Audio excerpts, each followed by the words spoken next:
In শাকারতুম লাযীদান্নাকুম ওয়া লা in কাফারতুম ইন্না আযাবি লাশাদীদ।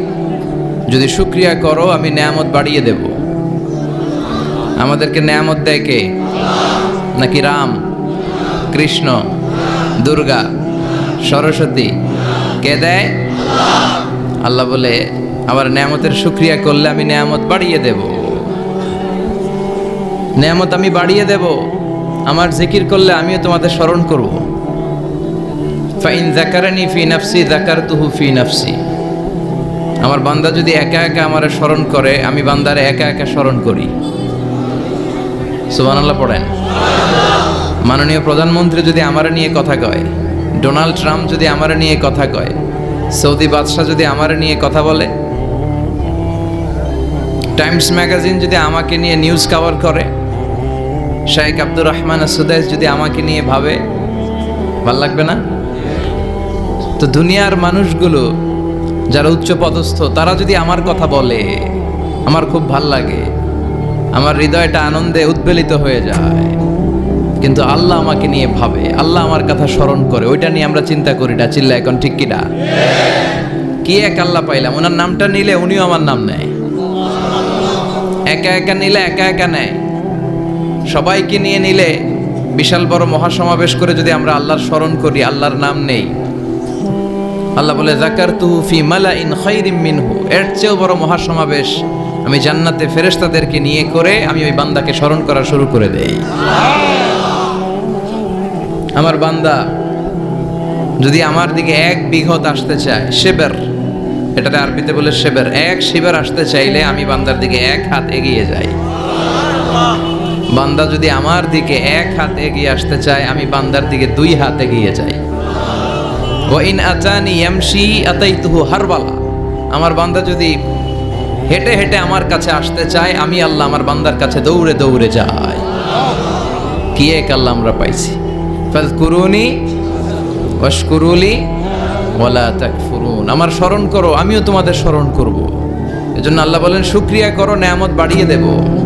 কেউ আমাদেরকে নেয়ামত দেয় না, কেউ আমাদেরকে সুস্থ রাখতে পারে না, কেউ আমাদের মনের আশা পূরণ করতে পারে না, একজন ছাড়া। চিৎকার করে বলতে হবে, তিনি কে?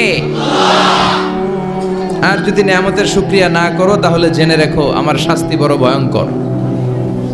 আল্লাহর শাস্তির ব্যাপারে ভয় প্রত্যেক মুমিনের অন্তরে থাকার দরকার আছে না নাই? তুফান যখন আমরা দেখি, জলোচ্ছ্বাস যখন দেখি, ভূকম্পন যখন দেখি, থান্ডার, বজ্রপাত যখন দেখি, তখন বোঝা যায় যে প্রাকৃতিক দুর্যোগ, ন্যাচারাল ক্যালামিটি, ক্যাটাস্ট্রফি কত ভয়ঙ্কর হতে পারে। এজন্য আল্লাহর শাস্তি, আল্লাহর আযাব আর গজব সহ্য করার মতো ক্ষমতা পৃথিবীর কারণে। চিল্লায় বলেন ঠিক কিনা? এজন্য শুকরিয়া করতে হবে কার? করলে লাভ না লস? আর করব কম কম না বেশি বেশি? আমরা শুকরিয়া করতে চাই না, আমরা অভিযোগ করতে চাই। কি করি? অভিযোগ, কমপ্লেইন। আমার এটা নাই, ওইটা নাই, এই পাইলাম না, সেই পাইলাম না। এরকম আছে না নাই? আল্লাহর বিরুদ্ধে অভিযোগ। বিশ্বনবী বলেন, তোমার চেয়ে যে খারাপ অবস্থানে আছে তার দিকে তাকাও, অভিযোগ কমে যাবে। উনজুরু ইলা মান হুয়া আসফালা মিনকা। তোমার চেয়ে যে খারাপ অবস্থায় আছে, একটু তাকাও না, একটু তাকাও, তোমার চারিপাশেই আছে। যে মুহূর্তে আমরা কথা শুনছি, এই মুহূর্তে অনেকে হাসপাতালের বেডে শুয়ে শুয়ে চিৎকার করছে, মৃত্যুর প্রহর গুনছে। ক্যান্সার, দুরারোগ্য ব্যাধি, যার নাই কোনো অ্যান্সার। আমার বাড়ি নাই, আমি বাড়ি চাই, গাড়ি চাই, আরো টাকা চাই, আরো পয়সা চাই, আরো খ্যাতি চাই, আরো অনেক কিছু চাই। ক্যান্সারে আক্রান্ত রোগীটা কিচ্ছু চায় না, খালি বাঁচতে চায়। ওর বাঁচার বড় শখ। এই সুন্দর মায়ার পৃথিবী ছেড়ে ওর চলে যেতে মনে চায় না, ও শুধু বাঁচতে চায়। কিন্তু আমাদের এটা লাগবে, ওইটা লাগবে, ওইটা লাগবে। এজন্য ক্যান্সারে যারা আক্রান্ত, একটু তাকান না, হাত নাই পা নাই, একটু তাকান কিভাবে তারা লাইফ লিড করে। শেখ সাদি বালাগাল উলা বিকামালিহি একটা কবিতা লিখে বিখ্যাত হয়েছে। পার্সিয়ান পয়েট, ইরানি কবি। ওনার আর্থিক দৈন্যতা যাচ্ছিল কিছুদিন ধরে, ওনার আর্থিক কিছু সমস্যা, টাকা পয়সা নাই, ফলে ওনার জুতা ছিঁড়ে গিয়েছে, পায়ে জুতা নাই, খালি পায়ে হাঁটে। আর মনে বড় আফসোস, মনে বড় দুঃখ, আমি এত বড় কবি, আমার পায়ে জুতা নাই, আমার পায়ে কি নাই। তো একবার ঘর থেকে বের হয়ে দেখে একটা লোক ভিক্ষা করে খাচ্ছে, ওর দুইটা পাই নাই। শেখ সাদির কি নাই? ভিক্ষুকের কি নাই? ভিক্ষুকের দশা দেখে সেজদায় পড়ে গিয়েছে, সেজদায় লুটিয়ে পড়ে আল্লাহরে বলে, আল্লাহ শুকুর, আলহামদুলিল্লাহ বেশ ভালো আছি। এজন্য উনজুর ইলা মান হুয়া আসফালা মিনকা, তোমার চেয়ে যে খারাপ অবস্থানে আছে তার দিকে তাকাও। ঋণের বোঝা কাঁধে এত বেশি, প্রতিদিন বাড়িওয়ালা এসে তাড়া করে, ভাড়া দিতে পারে না, এরকম লোক আছে না নাই? গ্যাসের বিল দিতে পারে না, বিদ্যুতের বিল দিতে পারে না, স্ত্রীকে একটা শাড়ি কিনে দিতে পারে না, বাচ্চাদের 3 মাসের 4 মাসের বেতন ভাড়া জমা হয়ে আছে, দিতে পারে না। কত সুখে আছি আমরা, কত শান্তিতে আছি আমরা, শুকুর গুজার হতে চাই না, শুধু অভিযোগ আর অভিযোগ। আল্লাহ বলে অভিযোগ বাদ দিয়ে দাও। বিশ্বনবী বলেন, তোমার চেয়ে যে খারাপ অবস্থানে আছে একটু ওইদিকে তাকাও, তাহলে দেখবে তুমি অনেক ভালো আছো। এজন্য সব সময় সুখে দুঃখে সর্বাবস্থায় আমরা প্রশংসা করব একজনের, তিনি কে? আর প্রশংসা করলে নেয়ামত বাড়ায় দেয় কে? আর প্রশংসা না করলে শাস্তির জন্য অপেক্ষা করতে হবে। যাহারাল ফাসাদু ফিল বাররি ওয়াল বাহরি বিমা কাসাবাত আইদিন নাস, জলে স্থলে যে জলোচ্ছ্বাস, ভূমিকম্প, অগ্নিকাণ্ড, খরা, দুর্ভিক্ষ এগুলো চলে, এই মহামারী, নানা ধরনের নতুন রোগ, এগুলো আমাদের হাতের কামাই।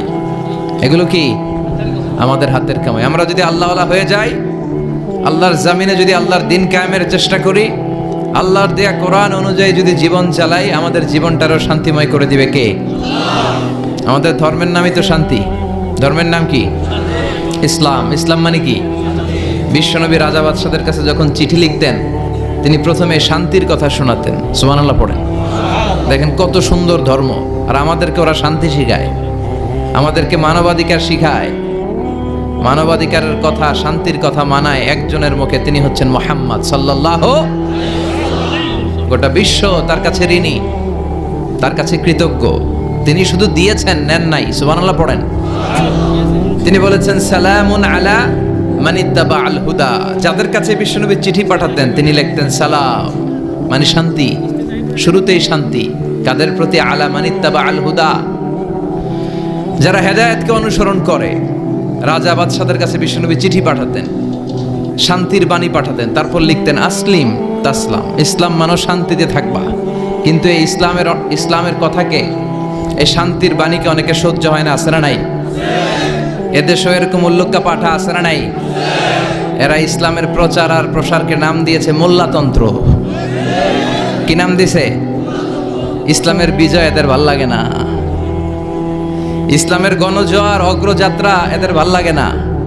আল্লাহ বলে মুতু বিগাইযিকুম, তোদের রাগ, তোদের ক্রোধ, তোদের আফসোস নিয়ে তোরা মর, ইসলামের তোরা কিচ্ছু করতে পারবি না। চিল্লায় বলেন ঠিক কি না? জগৎ বিখ্যাত মুহাদ্দিস আহমদ শফিকে গালি দেয়, সংসদে বসে আসরা নাই। ইসলামের নাম দিয়েছে মোল্লাতন্ত্র। এই মোল্লা না থাকলে তোর কানে আজান দেওয়ার কেউ ছিল না, এই মোল্লারা না থাকলে তোর বাবা মার বিয়ে পড়িয়ে তোকে হালাল পন্থায় দুনিয়াতে আনার কেউ ছিল না, এই মোল্লারা না থাকলে জানাজাটা দেওয়ারও তোর শেষকালে কেউ থাকবে না। চিল্লায় বলেন ঠিক কিনা? সে ইসলামপন্থীদের গালি দেয়, আহমদ শফির মতো এত বড় জগৎ বিখ্যাত মুহাদ্দিসকে গালি দেয়, কিন্তু বাংলার জমিনের তাওহীদ প্রিয় মুসলমান এদের কথায় কান দেয় না। এরা কাদের লেজে পাড়া দিয়ে ক্ষমতায় গিয়েছে সবার জানা আছে। চিল্লায় বলেন ঠিক কিনা? বাংলার জমিনের লোকজন তাহাজ্জুদ পরে দোয়া করে, আল্লাহ ঘরে ঘরে আহমদ শফি দাও, ঘরে ঘরে আল্লামা সাইদি দাও, ঘরে ঘরে মুফতি আমিনী দাও, ঘরে ঘরে দেশপ্রেমিক আল্লাহওয়ালা, নবীওয়ালা, কোরআনওয়ালা লোক দাও। চিল্লায় বলেন ঠিক কিনা? সংখ্যালঘুদেরকে নাকি মুসলমানরা অ্যাটাক করে, জীবনে শুনছেন? কোন দাড়িওয়ালা, টুপিওয়ালা, আলিয়া মাদ্রাসার ছাত্র, কওমি মাদ্রাসার ছাত্র, কোন ইসলামী আন্দোলনের কর্মী, এটা জামাতি বলেন, হেফাজতি বলেন, আহলে হাদিস বলেন, কওমি বলেন, আলিয়া বলেন, মন্দির ভাঙ্গা, মূর্তি ভাঙ্গার সাথে ইসলামের পক্ষের শক্তির কোনো সম্পর্ক নাই। চিল্লায় বলেন ঠিক কিনা? ইসলামের পক্ষের শক্তি মন্দির পাহারা দেয়, তারা সাম্প্রদায়িক সম্প্রীতিতে বিশ্বাসী, কোনো দাঙ্গা হাঙ্গামা সন্ত্রাসবাদে ইসলাম বিশ্বাস করে না। চিল্লায় বলেন ঠিক কিনা? সে কাদিয়ানীদের পক্ষে কথা বলে, বিশ্বনবী যে শেষ নবী এটা ওরা স্বীকার করে না।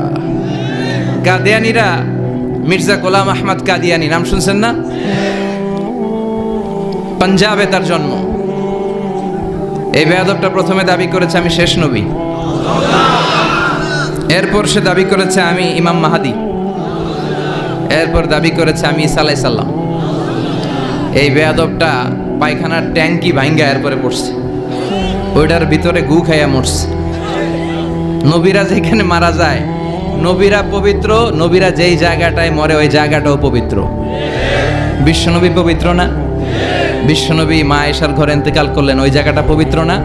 গোটা বিশ্বের নবী প্রেমিক লোকেরা বিশ্বনবীর সালাম দিতে যায়, মসজিদে নববীতে সালাত পড়তে যায়। চিল্লা এখন ঠিক কিনা? নবীরাও পবিত্র, নবীরা যেই জায়গায় মরে এরাও পবিত্র। কিন্তু এই মির্জা গোলাম আহমদ কাদিয়ানি, সে বিশ্বনবী যে লাস্ট মেসেঞ্জার এটা সে মানে না, এজন্য ওর মৃত্যু হয়েছে পায়খানার টাঙ্কির ভিতরে। 100 বছরের পচা ময়লা গু খাইতে খাইতে ও দুনিয়া থেকে বিদায় নিয়েছে। মেথর আনা হয়েছে ওকে উঠানোর জন্য, উঠায় ফেলবে, ধরবে আবার থপাস করে পড়ে। আল্লাহকে জনমের গু খা। ওই কাদিয়ানীদের পক্ষ নিচ্ছে এই বেয়াদবটা। চিল্লা এখন ঠিক কিনা? কাদিয়ানীরা এদেশের জনগণ, এদেশেই থাকবে, তবে ওরা ওদের পরিচয় আইডেন্টি ক্রাইসিস নিয়ে থাকতে পারবে না। ওরা হয় বিশ্বনবীকে শেষ নবী হিসেবে মেনে মুসলমান হিসেবে থাকবে, আর বিশ্বনবীকে যদি লাস্ট মেসেঞ্জার হিসেবে না মানে ওরা কোন ধর্মের লোক সেটাও প্রকাশ করে দিতে হবে। চিল্লায় বলেন ঠিক কিনা? আপনার ইসলাম সহ্য হয় না, আপনার আলেম ওলামা সহ্য হয় না, আপনার কাদিয়ানীদেরকে সহ্য হয়, এটাই প্রমাণ করে আপনি কাদিয়ানীদের দালাল। এই বাংলার জমিন এটা ইসলাম প্রিয়দের জমিন, যে জমিনে আল্লাহু আকবার ধ্বনির সাথে সূর্য উঠে যায়, আল্লাহু আকবার ধ্বনির সাথে সূর্য ডুবে যায়, সে দেশে আর কিছু থাকবে না থাক ইসলাম থাকবেই, আর কিছু থাকবে না থাক কোরআন থাকবেই। এদেরকে প্রশ্রয় দিলে এরা বলে মসজিদ বন্ধ করো, মাদ্রাসা বন্ধ করো, কয়দিন পরে বলবে আজান বন্ধ করো, এরপরে আবদার তুলবে দাড়ি রাখা বন্ধ করো, তারপরে বলবে মুসলমানদের নাম রাখা বন্ধ করে দাও। এজন্য এই আবদার শুনতে মুসলমানরা রাজি নয়। চিল্লায় বলেন ঠিক কিনা? এদেরকে প্রতিহত করতে রাজি আছে মুসলমান? কারা কারা রাজি? দুহা উঁচু করে আল্লাহর দেখা।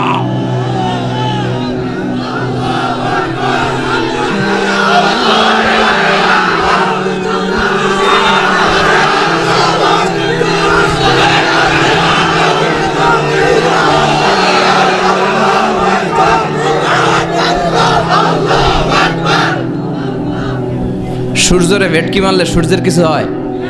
কথা কন। সূর্যের আপনি ভেটকি মারছেন, আপনার ভেটকি আপনার মুখে।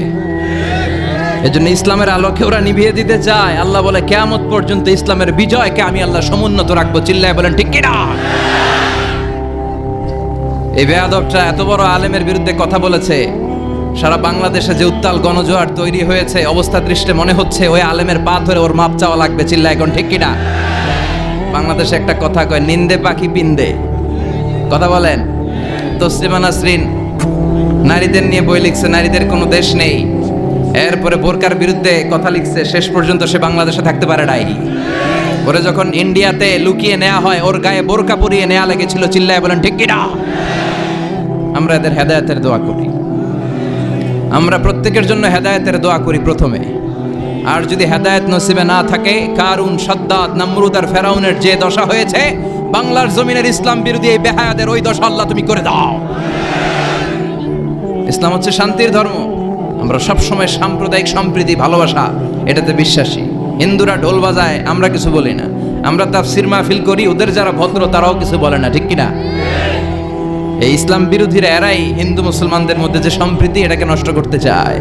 কিছুদিন পর পর এরকম কিছু আবাল আর উল্লুক্কা পাঠার আগমন ঘটে। দেশের মানুষের ঘাম ছড়া এই পয়সা দিয়ে সংসদের প্রতিটা সেকেন্ডের, প্রতিটা মিনিটের দাম আছে। তোর মতো বেয়াদবের কথা শোনার জন্য বাংলাদেশ বসে নাই। আল্লাহ এগুলার হেদায়েত দাও, হেদায়েত নসিবে না থাকলে হালাক করে দাও। সব সময় আমাদেরকে তুমি ইসলামের পক্ষে থাকার তৌফিক দান করো। আমরা যেন শান্তির ধর্মের ইমেজকে গোটা বিশ্বব্যাপী ছড়াই দিতে পারি, তুমি তৌফিক দাও। বেজুড়া উত্তরপাড়া আদর্শ যুব সংগঠনের উদ্যোগে 10ম বার্ষিক তাফসিরুল কোরআন ও দোয়ার মাহফিল, কবরস্থান সংলগ্ন জামে মসজিদ ও ফোরকানিয়া মাদ্রাসা। কবরস্থান কোন দিকে? আসসালামু আলাইকুম আহলাদ দিয়ার। আল্লাহ সবাইকে তুমি মাফ করো। আজকের প্রোগ্রামের সভাপতি আলহাজ মোহাম্মদ ফয়েজ আহমেদ সাহেব আসছে। ওয়ালাইকুম আসসালাম। সহ সভাপতি জনাব হাজি মোহাম্মদ মনু মুন্সি। মনু, আচ্ছা মনু কই? মনু ভাই আপনি? আলহামদুলিল্লাহ। বরিশালের ভাইয়ের আবার এই শব্দটা খুব পছন্দ করে, তাই না? এরা কি বলে? সুবহানাল্লাহ বলবেন না? দেখেন, এক দেশের গালি আরেক দেশের বুলি, কি ভাষার ডাইভার্সিটি। এজন্য যাবেন মাঝে মাঝে শীতকালে শিক্ষা সফরে যাবেন অথবা পিকনিকে যাবেন, যে দেখবেন যে চট্টগ্রামে যখন কোনো রেস্টুরেন্টে খেতে বসবেন, ওখানকার বেয়ারা বা ওয়েটারগুলো যখন খাবার দেয় কিভাবে বলে। তারপর সিলেটে যখন যাবেন, এরা একেবারে সব কগুলারে খ বানায় ফেলায়, হ্যাঁ, তো এটা বলে। এরপরে রংপুরের দিকে গেলে আরেক ধরনের কথা বলে। বরিশালে কখনো ঘুরতে গেলে দেখবেন ওখানকার লোকেরা, ওখানকার জীববৈচিত্র্য, প্রাকৃতিক সৌন্দর্য আলাদা। এক বাংলাদেশ, আমাদের দেশটা অনেক ছোট্ট কিন্তু সৌন্দর্যের লীলাভূমি। সুবহানাল্লাহ পড়েন। এমন কিছু নাই যে দেয় নাই। কি পাহাড়, কি সাগর, কি নদী, কি সবুজ। সমস্যা হয়েছে দুর্নীতি। সমস্যাটা কি? আমি 5.5 বছর ধরে মালয়েশিয়াতে থাকি। আল্লাহ মালয়েশিয়ার যা দিছে এর চেয়ে অনেক ঢের গুণ বেশি আমাদেরকে দিয়েছে।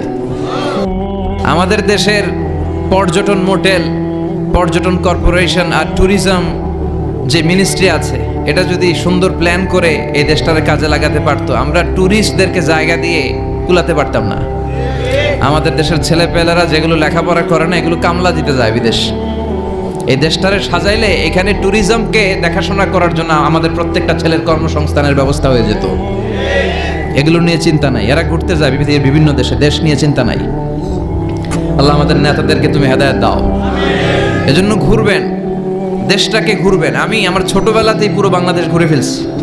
আমি যখন দাখিল, আলিম, এসএসসি, এইচএসসি দেই, তখনই আমি বাংলাদেশ কাভার, কারণ ঘুরতে খুব পছন্দ হতো। কত সুন্দর দেখার মতো জায়গা আল্লাহ বাংলাদেশে রেখেছে। আপনি পঞ্চগড়ে গেলে দেখবেন কাঞ্চনজঙ্ঘা, ওখানে দাঁড়ালে আকাশটা ক্লিন থাকলে হিমালয়ের পাহাড় দেখা যায়।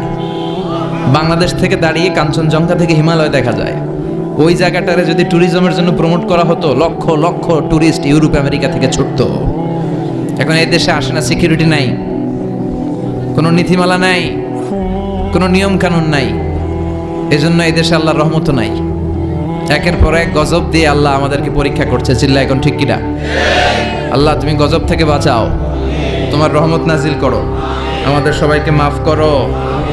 আজকের প্রোগ্রামের প্রধান অতিথি জনাব মোহাম্মদ মাসুদ আলম, চেয়ারম্যান বিআরটিবি দক্ষিণ ব্রাহ্মণপাড়া উপজেলা পরিষদ। প্রধান আকর্ষণ ডক্টর মুফতি আবুল কালাম আজাদ বাশার চলে আসছে আলহামদুলিল্লাহ। মুহাদ্দিস মাদিনাতুল উলুম কামিল মাদ্রাসা ঢাকা। চমৎকার আলোচনা করে। বাশার ভাইয়ের আলোচনা অসাধারণ। যেটা বোঝানো শুরু করবে, আপনি না বোঝা পর্যন্ত বুঝায় ছাড়বে, খাওয়ায় ছাড়বে, হজম করায় ছাড়বে। এরকম শিক্ষকের দরকার আছে না নাই? আমাদের এই শিক্ষকগুলোর সাথে সম্পর্ক রাখা দরকার, যারা কোরআন থেকে কথা বলে, মানুষকে বুঝায়, একটার পর একটা ঝামেলাপূর্ণ বিষয়কে কোরআন সুন্নাহর আলোকে খোলাসা করে দেয়। আমাদের চোখের সামনে ইসলামের নীতিমালা ফকফকে হয়ে যায়। আল্লাহ তুমি আমার প্রিয় ভাই ডক্টর মুফতি আবুল কালাম আজাদ বাশার ভাইকে কোরআনের জন্য কবুল করো, হায়াত দারাজ করো, তাকে তুমি সুস্থ রাখো। আমাকে রেখেছেন প্রধান বক্তা, খুব খুশি হয়েছি। ডক্টরও লাগান নাই, আল্লামাও লাগান নাই, আমি যা তাই লিখছেন। মোহাম্মদ মিজানুর রহমান আজহারি, অনেক শুক্রিয়া। এই ডক্টর ফক্টর লাগাবেন না, আল্লামাও লাগাবেন না। আমার ডক্টরেট শেষ হয় নাই এখনো, আর আমি আল্লামাও নই, কিন্তু লাগায় ফেলায় আল্লামা। আল্লামা বেসিক্যালি একজন, চিল্লায় বলেন তিনি কে? তবে হ্যাঁ, মানুষের মধ্যেও যারা অনেক জ্ঞানী, অনেক পড়াশোনা করেছে, তাদেরকেও অনেকে আল্লামা বলে, কিন্তু আমাকে এটা বলবেন না। আমি অত বড় জ্ঞানী লোক নই, আমি একজন কোরআনের শিক্ষার্থী। আমি শিখছি, শিখেই যাব আজীবন। তো আল্লামা হচ্ছে আল্লাহ। এবং নিজেকে ছোট রাখা, ছোট করাটা বিশ্বনবী পছন্দ করতেন। বিশ্বনবী বলতেন, আল্লাহ আমার চোখে আমারে ছোট বানাও, মানুষের চোখে আমারে বড় বানাও। আর আল্লাহও চায় আপনি আপনারা ছোট করেন। আল্লাহর এটা দেখতে বড্ড ভালো লাগে যে আমার বান্দা ছোট হয়ে থাকতে চায়। মান তাওয়াদা তারাফা, যে নিচে নামতেছে আল্লাহ টাইনা উঠায়, আর যে উঠতেছে আল্লাহ থাপ্পড় মেরে নিচে নামায়। কথা কন? মুসা আলাইহিস সালাম, সহিহ বুখারীর বর্ণনা, বনি ইসরাইলের লোকদের মাঝে ওয়াজ করতেছিলেন, এরকম নসিহত করছিলেন। তো একজন দাঁড়িয়ে বলল, ইয়া নবী আল্লাহ মুসা, মান আ'লামুন নাসি ফিল আরদ। হে মুসা নবী, জানতে বড় মনে চায় বর্তমান পৃথিবীর সবচেয়ে বড় জ্ঞানী কে? মুসা আলাইহিস সালাম কয় আমি। মুসা আলাইহিস সালাম কি বললেন? আনা। আসলে কথাটা ঠিক। আল্লাহ যখন যে নবীকে পৃথিবীতে পাঠায়, তখন তাকে সবচাইতে বেশি জ্ঞান দিয়ে পাঠায়। সে হিসেবে ঠিকই উনি সবচেয়ে জ্ঞানী, কিন্তু উনি এইভাবে নিজেকে সবচেয়ে বড় জ্ঞানী বলে দিবে, এটা আল্লাহর পছন্দ হয় নাই। আল্লাহ চেয়েছিলেন মুসা আলাইহিস সালাম যেন বলে আল্লাহু আ'লাম, আল্লাহই জ্ঞানী। সুবহানাল্লাহ কইবেন না? কিন্তু তা না করে উনি কি করলেন? যখন বললো সবচেয়ে বড় জ্ঞানীকে, উনি হুট করে কি বলে ফেললেন? আনা, আমি। আল্লাহ এটা পছন্দ করেনি। আল্লাহ ডেকে বললেন, মুসা, ইউ আর অ্যাবসলিউটলি রং, তুমি ভুল করেছো, তুমি সবচেয়ে জ্ঞানী নও, তোমার চেয়েও বড় জ্ঞানী আছে। সুবহানাল্লাহ পড়েন। তার মানে জানার কোনো শেষ নাই, জাননেওয়ালার উপর জাননেওয়ালা আছে। আর সবচেয়ে বড় জাননেওয়ালা কে? মুসা আলাইহিস সালাম রে আল্লাহ বললেন, মুসা, তোমার চেয়েও বড় জ্ঞানী আছে, তার নাম হচ্ছে খাদির। কি নাম? আরো জোরে বলেন, কি নাম? খাদির। উনি কোনো জায়গায় বসলে ওখানে ঘাস লতা পাতা যদি শুকনো থাকতো, ওনার বরকতে ওগুলো সবুজ হয়ে যেত, এজন্য ওনার নাম খাদির। কিন্তু আমরা বলি খিজির। আমরা কি বলি? খিজির। আল্লাহ বললেন, ইযহাব ইলা মাজমাইল বাহরাইন, দুই সাগরের মিলন কেন্দ্র, ওখানে যাও, ওখানে যে এমন এক বান্দার সন্ধান পাবা সে তোমার চেয়েও জ্ঞানী। সুবহানাল্লাহ পড়েন। তাহলে আমি সবচেয়ে বড় জ্ঞানী, আমি আল্লামা, এটা বলতে পারে শয়তান। চিল্লা এখন ঠিক কিনা? এজন্য আমরা যেন নিজেকে নিজে সবসময় ছোট করে উপস্থাপন করি, তাহলে আল্লাহর দরবারে আপনি বড় হয়ে যাবেন। কথা বুঝতে পেরেছেন? আল্লাহ আমাদের সবাইকে কথাগুলো বুঝার ও আমল করার তৌফিক দান করুক। আমরা পড়ি আমিন। কি হয়েছে ওইখানে? মানুষ জায়গা হয় না? আচ্ছা, জি, ভলান্টিয়ার্স যারা আছেন তারা ওই যে কাপড়গুলো খুলে দেন। খুলেই তো দিছে, তারপরেও জায়গা হচ্ছে না। কি আর করবেন? একটু কষ্ট করে শুনতে হবে। কষ্ট আছে যেখানে, সওয়াব আছে সেখানে। দাঁড়ায় শুনলে বেশি সওয়াব, তো ওনাদেরকে বেশি সওয়াব থেকে বঞ্চিত করবেন কেন? সওয়াব নেই ওনারা, আপনারা সওয়াব নেন, সওয়াব পাবেন ইনশাআল্লাহ। কষ্ট হচ্ছে না তো? এই মাহফিলে একবারে বসে যেতে হয়, টানা হিচড়া আমি করি না। টানা হিচড়া করলে ক্যামেরাওয়ালারা উল্টায় পড়বে, এই ক্যামেরাম্যানরা, তারপর একটা বিশৃঙ্খলা সৃষ্টি হবে। এজন্য টানা হিচড়ার দরকার নেই, যে যেখানে আছেন থাকেন। আবহাওয়াটা খুব সুন্দর আবহাওয়া, গরমও না ঠান্ডাও না। কি বলেন? আলহামদুলিল্লাহ পড়ি। কোনো আওয়াজ হবে না আশেপাশে, এই যে আপনি লাগবে না, থাকেন ওইভাবেই থাকেন। যে যেখানে আছি ওইভাবে থাকি, কোনো আওয়াজ হবে না।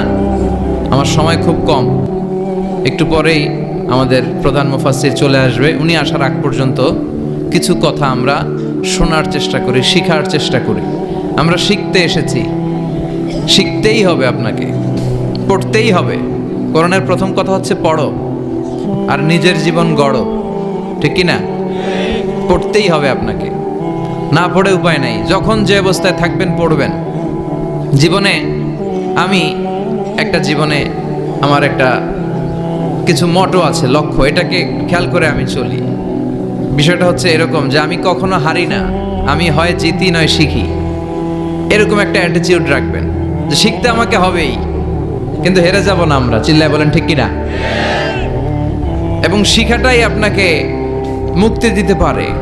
এজন্যই কোরআনের প্রথম কথা আল্লাহ শিখার ব্যাপারে উদ্বুদ্ধ করেছেন। আল্লাহ বলেছেন, ইকরা বিসমি রাব্বিকাল্লাযী খালাক, read in the name of your lord who has created, পড়ো তোমার প্রভুর নামে যিনি তোমায় শিখিয়েছেন। এজন্য পড়তে হবে, জানতে হবে। আসেন আমরা সরাসরি মহাবিশ্বয় মহাগ্রন্থ আল কোরআন থেকে শুনি। উদ্দেশ্য হচ্ছে যে আমরা নিজেদেরকে আলোকিত করব, উই এনলাইটেন আওয়ারসেলফ, ভিতরটাকে আলোকিত করব, আলোকিত মানুষ হব, সাদা মনের মানুষ হব, আল্লাহওয়ালা হব ইনশাআল্লাহ। পড়েন। উদ্দেশ্য যদি ভালো হয়, সওয়াব কামিয়ে আপনি শেষ করতে পারবেন না। আর উদ্দেশ্যে যদি ভেজাল থাকে, কোনো লাভ নাই। হাবা মানসুরা, সব শেষ। এগুলারে উঠাইলে, মিজানের পাল্লায় উঠালে কোনো ধরনের ওজন হবে না। আজকের এই তাফসির মাহফিলে আমরা এসেছি শিখার জন্য, আর একজনকে খুশি করার জন্য। তিনি কে? আল্লাহ তুমি কবুল করো। আমি আপনাদের খেদমতে সূরাতু আদ-দুহা তেলাওয়াত করেছি। এই সূরাটা মুখস্থ আছে না অনেকের? কমন একটা সূরা, প্রায় আমরা সালাতে পড়ি, মক্তবেই তো এগুলো শিখে ফেলছে, ঠিক কি না? তো এই যে সূরাটা খুব বেশি পড়া হয়, খুব বেশি শোনা হয়, আসলে এই সূরায় আল্লাহ কি শিক্ষা কর্মসূচি আমাদেরকে দিলেন জানার দরকার আছে না নাই? আসেন আজকের এই চমৎকার রজনীতে আমরা সূরাতুদ দুহার আলোকে কিছু কথা শুনি। এটা কোরআনের 30তম পারায় অবস্থিত একটা সূরা। কততম পারা? এটা মাক্কি সূরা। একটু আওয়াজ করে বলবেন, কি সূরা? এ সূরার আয়াত সংখ্যা 11টি। কয়টি? 11টি। এটা কোরআনের একটা মোটিভেশনাল সূরা। কি সূরা? মোটিভেশনাল। আমরা প্রায় এই শব্দটা শুনি না, মোটিভেশন। মোটিভেশন, এটা কোরআনের মোটিভেশনাল সূরা, অনুপ্রেরণাদায়ক। এই দুইটা সূরা অনুপ্রেরণাদায়ক। ফাইন্না মাআল উসরি ইউসরা, আল্লাহ বলেছেন ফাইন্না মাআল উসরি ইউসরা, কষ্টের পরেই আছে সুখ। কষ্টের পরেই আছে সুখ। আমাদের জীবনে সুখ বেশি, কষ্ট কম। কয়দিন না খেয়েছিলাম, কয়দিন বিপদে পড়ছি, কয়দিন ডাকাইতে ধরছে, এক মাসের মধ্যে অসুস্থ থাকি কয়দিন আর সুস্থ থাকি কয়দিন, এটা হিসাব করে না। অসুস্থ যে ছিল খালি এটা খেয়াল রাখে, আছে না নাই? তার মানে ইন্না মাআল উসরি ইউসরা, দুঃখের পরে আছে সুখ। মোটিভেশন, প্রাণটা আবার উদ্বেলিত হয়ে ওঠে। তাই তো, আসলেই তো দুঃখের পরে সুখ। এজন্য কষ্ট যখন পাবেন, অসুস্থ যখন হবেন, ওইখানেও আনন্দ করবেন, কারণ সামনে আরাম আসতেছে। সুবহানাল্লাহ পড়েন। মুমিনের হারাবার কিছু নাই, দুঃখ পাওয়ার কিছু নাই। মুমিন অসুস্থ হলে অসুস্থতার মাধ্যমে তার রোগের মাধ্যমে তার গুনাহ ঝরে যায়, সে আল্লাহর কাছে প্রিয় হয়ে ওঠে। তা আমাদেরকে কেউ হারাইতে পারে? কথা বলেন, আমাদের কেউ ভয় দেখাইতে পারে? মোটিভেশনাল সূরা, সূরাতুল ইনশিরাহ আর সূরাতুদ দুহা। এখানে অনেক হিউজ মোটিভেশন আছে। যারা হতাশ, যাদের জীবন ভাল লাগে না, মরে যেতে মনে চায়, গার্লফ্রেন্ড গালি দিছে, আছে না নাই? আবার বয়ফ্রেন্ড গার্লফ্রেন্ডের গালি দিছে, এ ওড়না পেঁচায়া ফ্যানের মধ্যে ঝুলে আত্মহত্যা করে। কত বড় পাগল তুই, মরলি কেন? গালি দিছে তো কি হয়েছে? হ্যাঁ, বুঝতে চায় না, হতাশ হয়ে যায়। আর বয়স কম তো, ইচড়ে পাকা, অল্পতে কাবু হয়ে যায়। এই সূরাগুলো পড়ে না। এখানে আশার বাণী আছে। আজকে আমি জানি কথা শোনাবো আপনাদেরকে, শুরুতে আগে সংক্ষেপে বলে দিই। এই সূরার মূল কথা হচ্ছে, মানে সেন্ট্রাল থিম বা সাবজেক্ট ম্যাটার, সূরাতুদ দুহার কেন্দ্রীয় আলোচ্য বিষয় হচ্ছে নিরাশ হবেন না, হতাশ হবেন না, হাল ছাড়বেন না, ভরসা রাখবেন কার উপর? মুমিনরা নিরাশ হয়, হতাশ হয়, হাল ছাড়ে নাকি ভরসা রাখে? কার উপর ভরসা? কার উপর? না নৌকার উপর,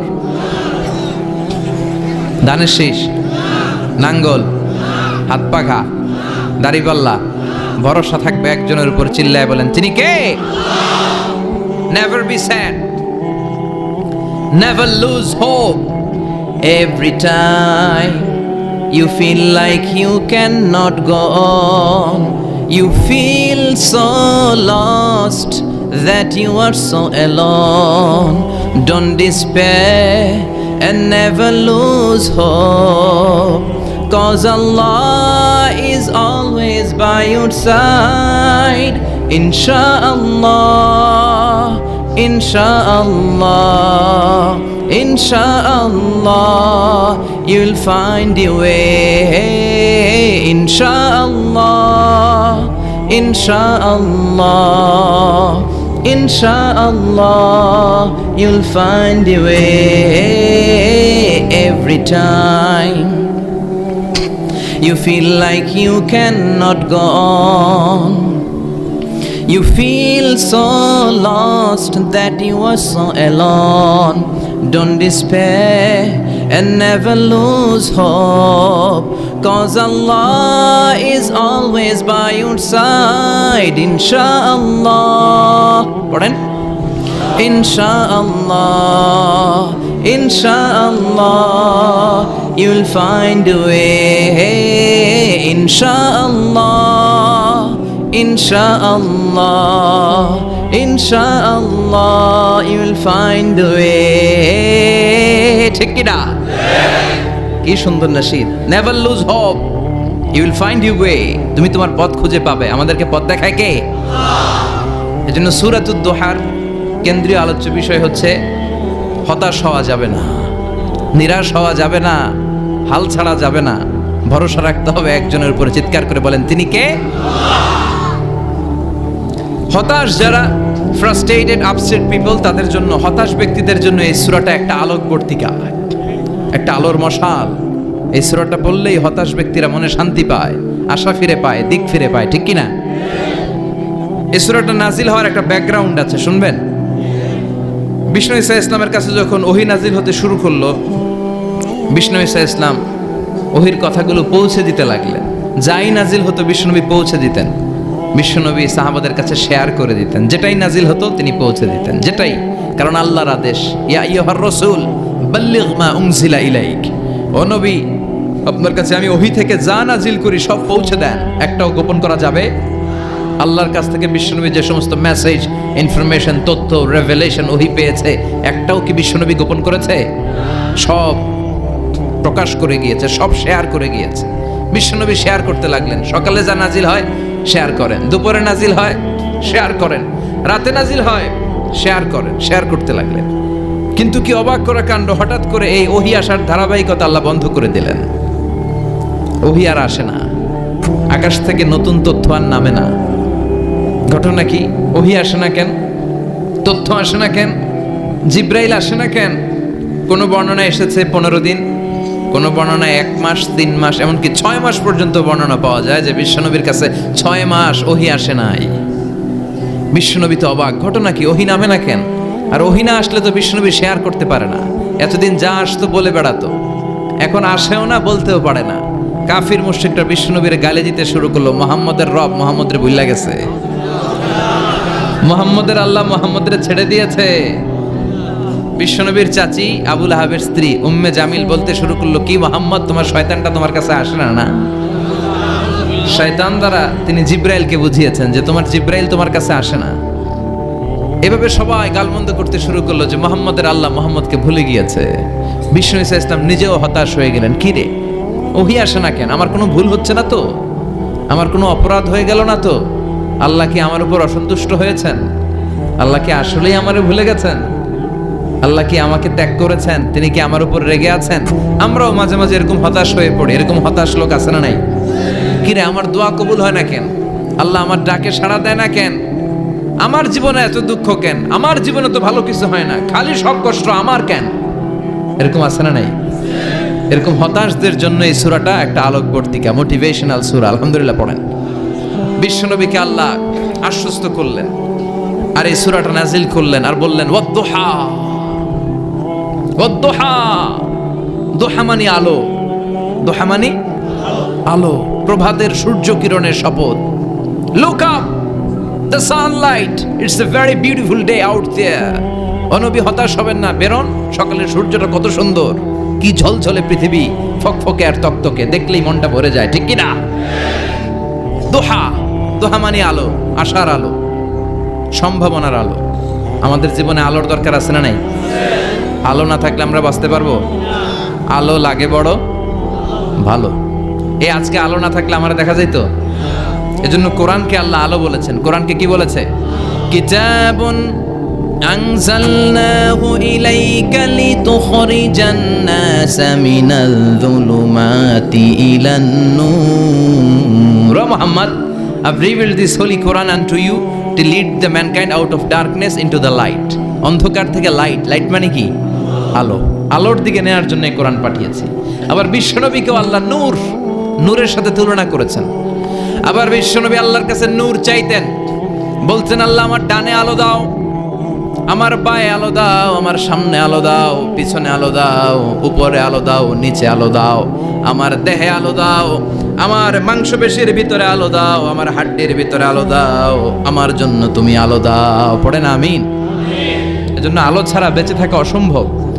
আল্লাহ তাআলা আলোর নামে সূরা দিলেন, সূরাতুদ দুহা, প্রভাতের আলো, প্রভাতের সূর্য কিরণের শপথ, আলোর শপথ। সুবহানাল্লাহ পড়েন। এরপর আল্লাহ বললেন, ওয়াল-লাইলি ইযা সাজা, আলোর শপথ, সকালবেলার সূর্য কিরণের শপথ। দ্বিতীয় আয়াতে আল্লাহ বললেন, রাত্রিবেলার শপথ, যখন রাত্রিটা নিঝুম হয় নিস্তব্ধ, নিঝুম আর নিস্তব্ধ রাতের শপথ। তাহলে আল্লাহ আলোর কসম কাটলেন, তারপরে অন্ধকারের কসম কাটলেন, ঠিক কিনা? আলো দ্বারা মূলত আল্লাহ তাআলা ওহীর আগমনকে বুঝিয়েছে, আর অন্ধকার দ্বারা আল্লাহ তাআলা ওহীর অনুপস্থিতি বুঝিয়েছে। এটা দিয়ে আল্লাহ বুঝাতে চাইলেন, ও নবী, কাফির মুশরিকরা আপনারা গালি দেয়, ওরা বলে যে আমি আপনারে ভুলে গেছি, আমি আপনারে ত্যাগ করেছি, আমি আপনার প্রতি অসন্তুষ্ট। না না, আমি ইচ্ছা করে ওহী পাঠাই না, কারণ সব সময় আলো থাকলে ভাল লাগে না, কিছু সময় অন্ধকারের দরকার আছে না নাই? বুঝে শুনে উত্তর দিন। 24 ঘন্টা আলো, 365 দিন খালি আলো আলো আরো আলো। যদি সূর্যের আলো সব সময় থাকে 365 দিন, ভাল লাগবে? রাতে ঘুমাবেন কেমনি? আবার সব সময় ঘুটঘুটে অন্ধকার, আলো নাই, ভাল লাগে? ক্ষেত খামারে চাষ করা লাগবে না, বাজারে যাওয়া লাগবে না। তার মানে আলোরও দরকার আছে, অন্ধকারেরও দরকার আছে। এটা দিয়ে আল্লাহ বুঝাতে চাইলেন, নবী ওহী নাজিল করা যেমনি দরকার আছে, মাঝে মাঝে ওহী বন্ধ রাইখা আপনারে বিশ্রাম দেওয়ারও দরকার আছে। চিৎকার করে বলেন আল্লাহু আকবার। এজন্য আল্লাহ বললেন ওয়াদ-দুহা ওয়াল-লাইলি ইযা সাজা মা ওয়াদ্দা'আকা রাব্বুকা ওয়া মা ক্বালা ওয়ালাল আখিরাতু খায়রুল লাকা মিনাল উলা। সুবহানাল্লাহ পড়ে। ও নবী, প্রভাতের সূর্য কিরণের শপথ, নিঝুম নিস্তব্ধ রাত্রিবেলার শপথ, আলো আর অন্ধকারের শপথ করে আমি বললাম, আপনার প্রভু আপনারে ভুলে যায় নাই, আপনার উপর অসন্তুষ্ট হয় নাই। আমি আল্লাহ ইচ্ছা করে ওহী বন্ধ রেখেছি, কারণ ওহীর একটা পাওয়ার আছে। বারবার ওহী রিসিভ করলে আপনার স্নায়ু এটা সহ্য করতে পারবে না, আপনার দেহ এটারে বরদাস্ত করতে পারবে না। নবী, আমি আপনার প্রতি এত রহম দিল, এত ভালোবাসি, বারবার ওহী নিতে নিতে আপনার যে কষ্ট হয়, এই কষ্টটা আমার আল্লাহর সহ্য হয় না। এজন্য আমি আল্লাহ ইচ্ছা করে কিছুদিন ওহী বন্ধ রাখছি। সুবহানাল্লাহ পড়েন। তার মানে এই নয় যে আমি আপনারে ভুলে গিয়েছি, আমি আপনারে ছেড়ে দিয়েছি। আরে নবী, আমি তো আমার নামের সাথে আপনার নামকে জুড়ে দিয়েছি। লা ইলাহা ইল্লাল্লাহ মুহাম্মাদুর। যেখানে আমার আল্লাহর নাম, সেখানেই বিশ্ব নবীর নাম আছে না নাই? আজান যখন দেই আল্লাহু আকবারের পরে বিশ্ব নবীর নাম আছে না নাই? একামতে আছে না নাই? আবার আল্লাহর জন্য যখন সালাত আদায় করি, শেষ বৈঠকে বিশ্ব নবীর উপর দুরূদ আছে না নাই? রাফা'না লাকা যিকরাক। ও নবী, আপনার নামকে আমি অনেক উপরে তুলে ধরেছি। আমার নাম যেখানে, আপনার নাম ওইখানে। গোটা বিশ্বব্যাপী আপনার নাম ছড়ায় যাবে। ওরা আপনারে গালি দেয় কবি বলে, ওরা গালি দেয় গণক বলে, ওরা বলে আপনি আফতার, লেস কাটা। আসলে যারা আপনারে গালি দেয় ওরাই লেস কাটা। ওরা আপনারে বলে আপনি নির্বংশ, আপনার ছেলেগুলো বেঁচে নাই, মেয়ে বেঁচে আছে, আপনার নাম নেয়ার কেউ থাকবে না। ওই আবু জাহেল, উতবা, সাইবা, ওদের নাম নেয়ার কেউ থাকবে না। আপনি লেসকাটা নন, আপনি নির্বংশ নন। ইন্না শানিয়াকা, চিল্লায় বলেন ইন্না শানিয়াকা। যারা আপনারা গালি দেয়, আপনারা নিয়ে কটু কথা বলে, ওরাই লেসকাটা, ওরাই নির্বংশ। ওদের বংশকে আমি আল্লাহই নির্বংশ করে ছাড়ি। চিল্লায় বলেন ঠিক কিনা? ও নবী, মা ওয়াদ্দা'আকা রাব্বুকা ওয়া মা ক্বালা। আপনার রব আপনারে পরিত্যাগ করে নাই, আপনারে ভুলে যায় নাই, আপনারে ছেড়ে দেয় নাই। আপনার রব ইচ্ছা করেই ওহী নাজিল বন্ধ করে রেখেছে। আমি ইচ্ছা করেই আপনারে প্রেসার দিতে চাই নাই গো নবী, কারণ ওহী রিসিভ করা অনেক কঠিন। এটা আস্তে আস্তে আপনি অভ্যস্ত হবেন। সুবহানাল্লাহ পড়েন। ওহীর একটা পাওয়ার আছে না নাই? আমরা তো কি মজায় মজায় কোরআন পাইছি। এই যে কি সুন্দর কোরআন নিয়ে বসে পড়ি, তাফসীর করি, কি মজার কোরআন। আহা, এই কোরআনটা রিসিভ করতে যে বিশ্বনবীর কত কষ্ট হয়েছে। এই কোরআনকে আল্লাহ বলেছেন এটা কাউলান সাকিলা, very heavy and weighty word. এটা অনেক ওজনওয়ালা কথা। ইন্না সানুলকি আলাইকা কাউলান, এটার অনেক ওজন। এই কোরআনটা যদি পাহাড়ের উপরে নাজিল করা হতো, পাহাড়গুলো দুমড়ে মুচড়ে ভেঙে টুকরো টুকরো হয়ে খান খান হয়ে যেত। ঠিক কি না? এত কঠিন বানিয়ে এটা। ও নবী, আমি আলোর সাথে ওহীর মিল ঘটিয়েছি, আলো দিয়ে ওহীকে বুঝিয়েছি। সূর্যের যেমনি কিরণ আছে, তেজ আছে, এই ওহীরও একটা তেজ আছে। এই তেজ, এই কিরণ আপনি সব সময় সহ্য করতে পারবেন না। এজন্য আমি ইচ্ছা করে কিছুদিন ওহী নাজিল করা বন্ধ করে রেখেছি। সুবহানাল্লাহ পড়েন। ইচ্ছে করে আমি নাজিল করি নাই। সব সময় নাজিল হলে আপনার ভাল লাগতো না। বুখারীর বর্ণনা, মা আয়েশা বলতেন, শীতের রাতে, কনকনে মাঘ মাসের শীতের রাতে যখন বিশ্বনবীর উপর কোরআনের আয়াত নাজিল হতো, বিশ্বনবী ঘেমে ঘেমে একাকার হয়ে যেতেন। হাত্তা লা ইয়াতাফাসসাদু জাবিনুহু আরাকান। বিশ্বনবীর দাড়ি আর থুতনি বেয়ে ঝরঝর করে পানি পড়তো। আমরা কম্বল গায়ে দিয়ে থাকি আর বিশ্বনবী ঘামে। সুবহানাল্লাহ কইবেন না? এটা কাউলান সাকিলা, অনেক ওজনওয়ালা কথা। আবার বিশ্বনবী যখন ওটের উপরে বসে থাকা অবস্থায় কোরআনের আয়াত নাজিল হতো, ওটের বুকটা মুহূর্তের মধ্যে বালুর মধ্যে, জমিনের মধ্যে লেগে যেত। ঘোড়ায় চড়া অবস্থায় বিশ্বনবীর কাছে যখন কোরআন নাজিল হতো, ঘোড়ার পা গুলো মরুভূমির বালুতে দেবে যেত। মাঝে মাঝে বিশ্বনবী সাহাবাদের রানের উপরে পায়ের উপরে মাথা দিয়ে শুয়ে পড়তেন ক্লান্ত শ্রান্ত। যায়েদ বিন হারেসা বিশ্বনবীর পালক পুত্র, তার পায়ের উপরে মাথা রেখে বিশ্বনবী একবার কথা বলতে বলতে ঘুমিয়ে পড়লেন। ঘন্টাখানিক ঘুমালেন। যায়েদ বিন হারেসা বলে, আমার কাছে তেমন কোনো কষ্টই হচ্ছে না, বিশ্বনবীর মাথাটা খুব বেশি ওজন মনে হচ্ছে না। ঘন্টাখানিক পর বিশ্বনবীর চোখ খুললেন, আর খোলা মাত্রই ওনার উপর ওহী কোরআনের আয়াত নাজিল করতে শুরু করলো। কে? যায়েদ বিন হারেসা বলে, যখনই কোরআনের আয়াত নাজিল হতে শুরু করলো, আমার মনে হচ্ছে বিশ্বনবীর মাথাটা 50-60 কেজি ওজন বেড়ে গিয়েছে। বিশ্বনবীর মাথার ওজনে আমার পায়ের রান ফেটে যাবে, আমার পায়ের হাড্ডি ফেটে যাবে, আমার পাটা ভেঙে খান খান হয়ে যাবে মনে হচ্ছিল।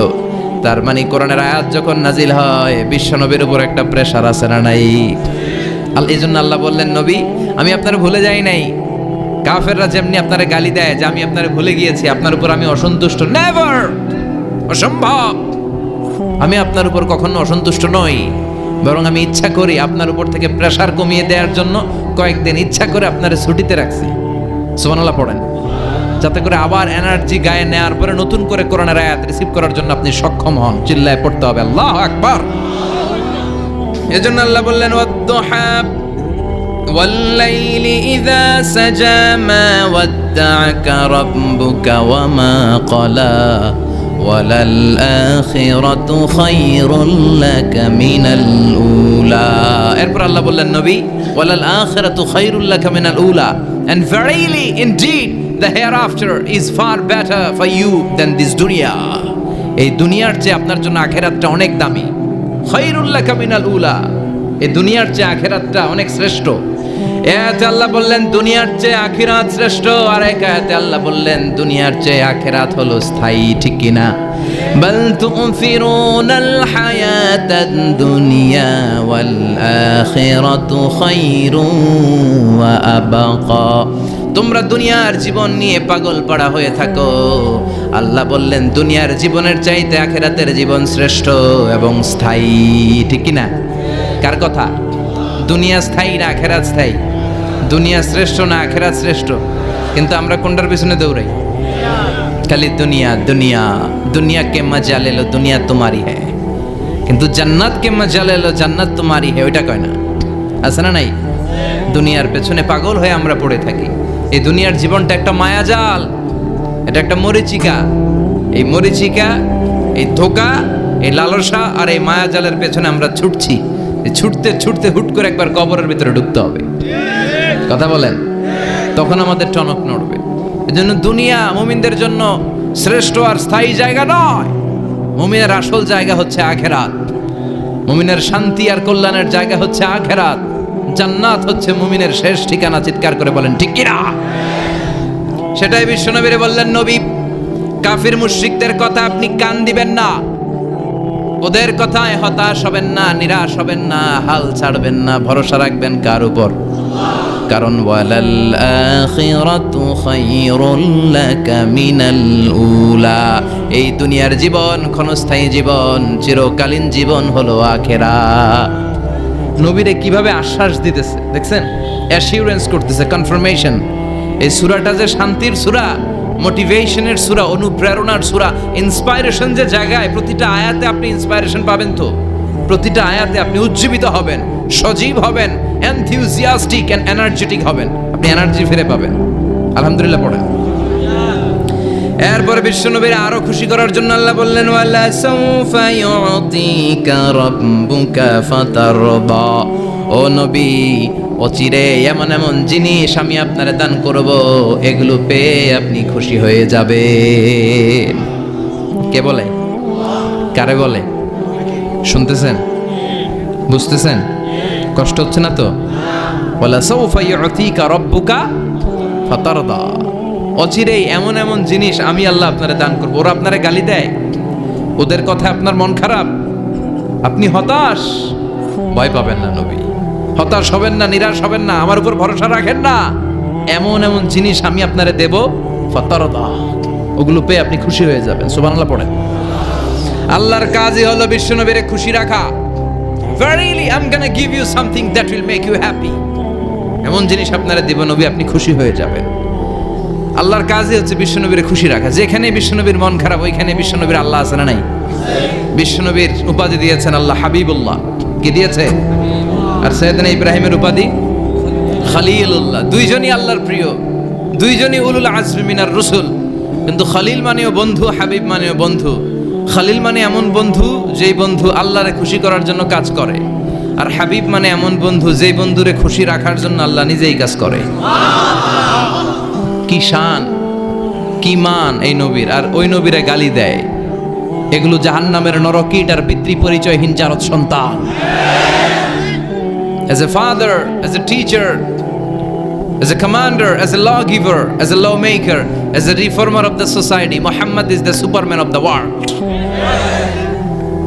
উনি সুপারম্যান, উনি অসাধারণ ব্যক্তিত্ব, আনপ্যারালাল পার্সোনালিটি। ওনার জীবনী নিয়ে পড়া শুরু করলে এটা শেষ হয় না। বিয়ন্ডলেস, বাউন্ডলেস, বটমলেস, এটা তলাবিহীন সাগর।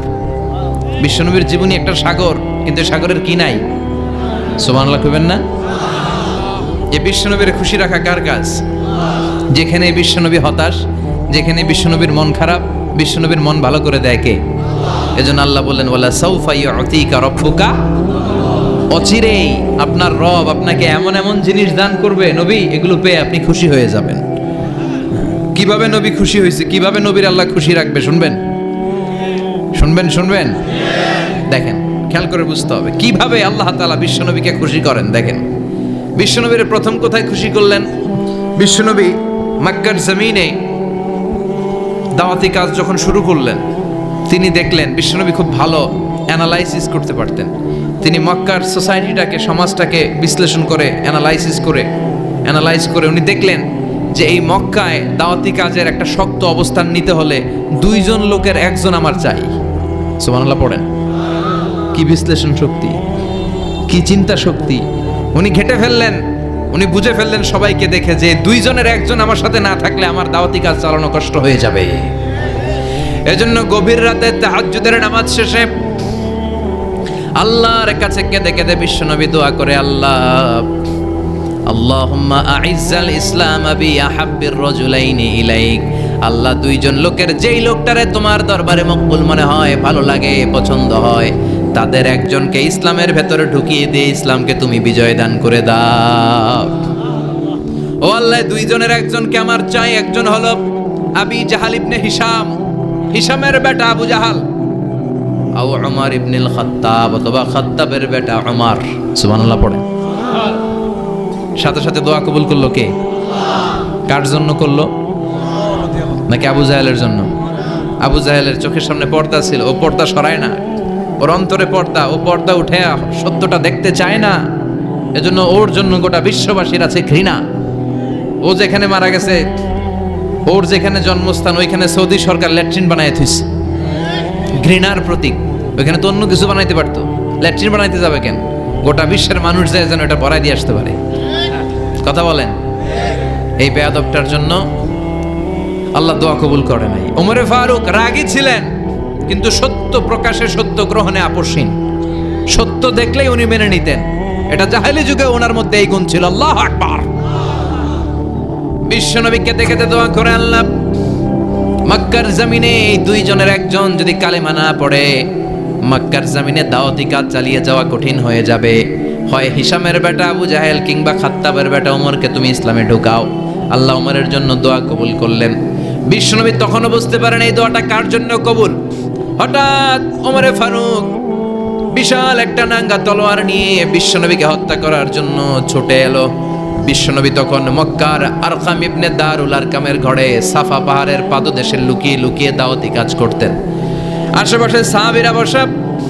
বিশ্বনবীর চাচা হামজা ইবনে আব্দুল মুত্তালিব বললেন, নবী তাড়াতাড়ি পালিয়ে যান, ওই যে দেখা যায় ওমরে ফারুক তলোয়ার নিয়ে আপনারে মারতে আসছে। বিশ্বনবী বললেন, চাচা সরে যান, সাহাবীদেরকেও সরে যেতে বলেন, দরজাটা খুলে দেন, ওমরকে আসতে দেন। আমার তো মনে হচ্ছে ওই যে তাহাজ্জুদের নামাজ পড়ে আল্লাহর কাছে কেঁদে কেঁদে আমি দোয়া করেছি, আমার দোয়াটা আজকে কবুল হতে চলেছে। আমার তো মন বলছে আল্লাহ দোয়াটা কবুল করবে। দরজা খুলে দেন।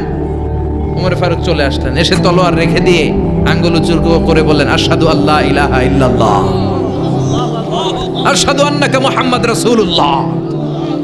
ঝিনুকের ভেতর লুকিয়ে থাকে যেমন মতি, ঝিনুকের ভেতর লুকিয়ে থাকে যেমন মতি, কালমা শাহাদাতে আছে আল্লাহর জ্যোতি, কালমা শাহাদাতে আছে আল্লাহর জ্যোতি। সুবহানাল্লাহ পড়েন।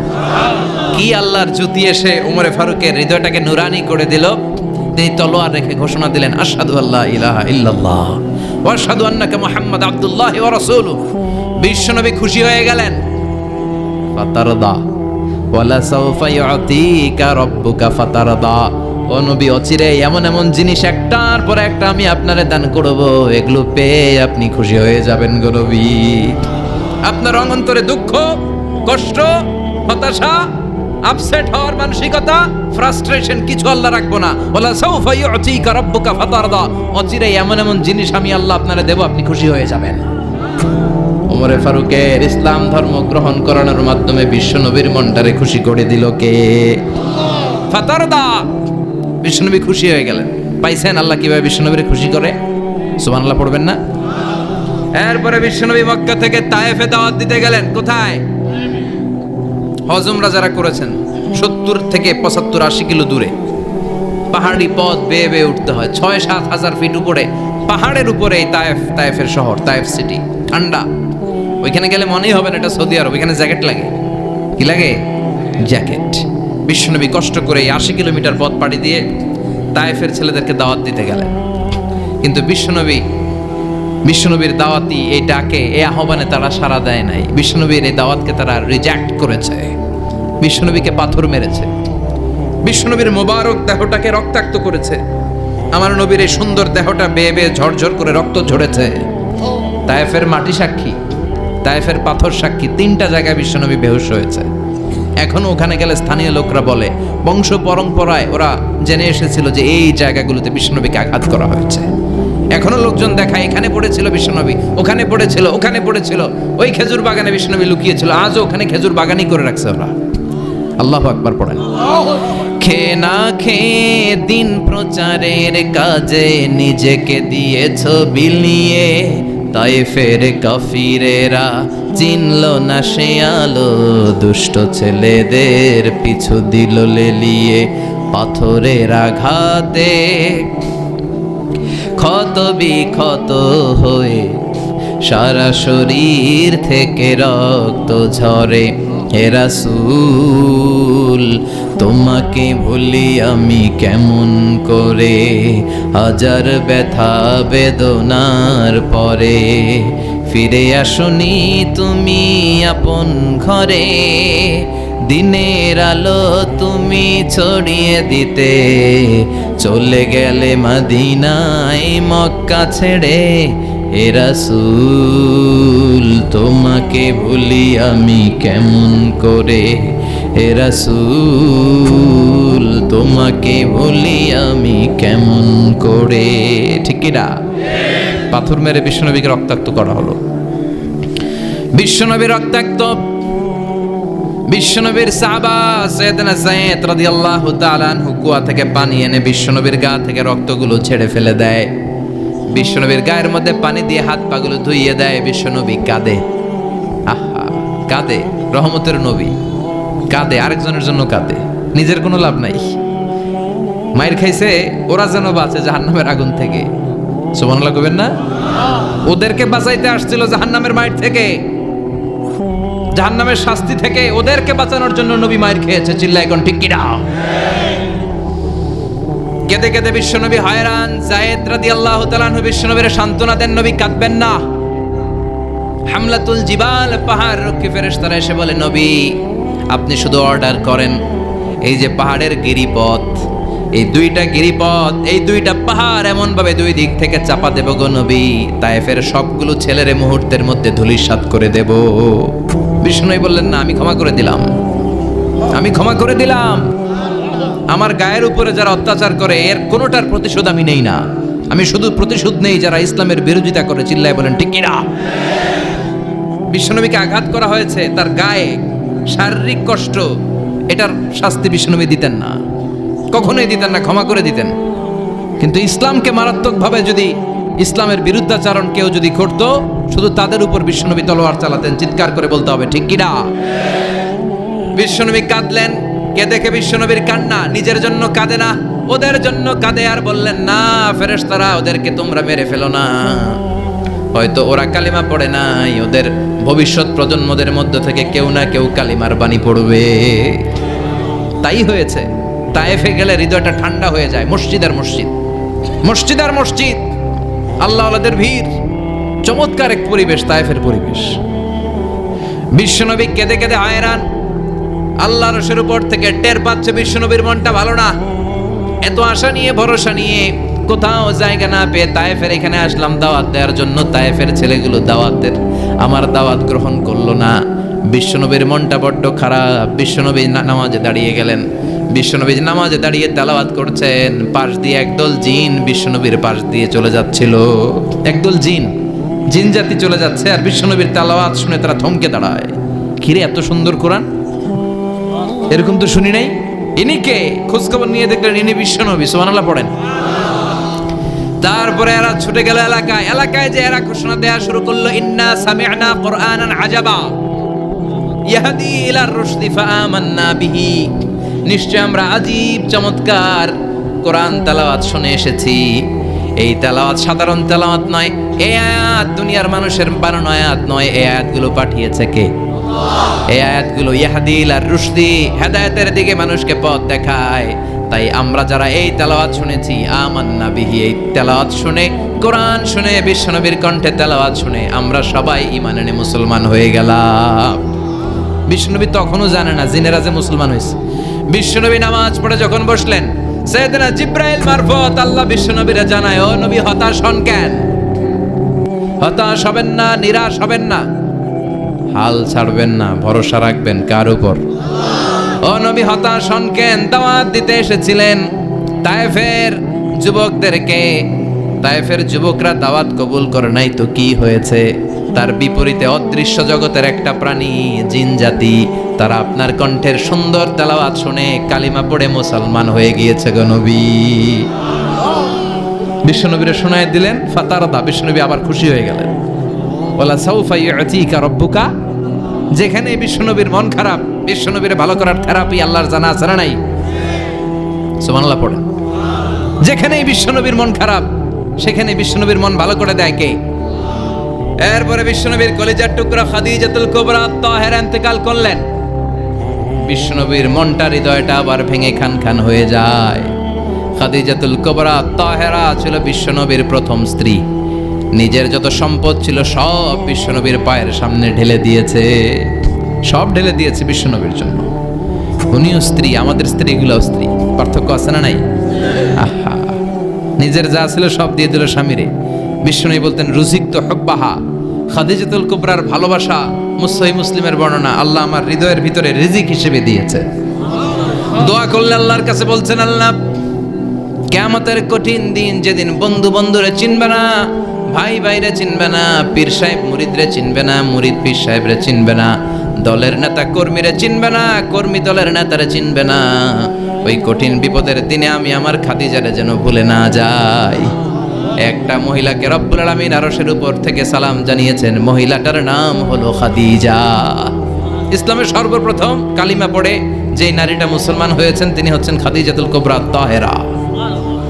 এই খাদিজাতুল কুবরা তাহেরা ইন্তেকাল করলেন। বিশ্বনবীর হৃদয়টা ভেঙে খান খান হয়ে যায়, হৃদয়টা ভেঙে যায়। এরপর চাচা আবু তালেব তিনিও ইন্তেকাল করলেন।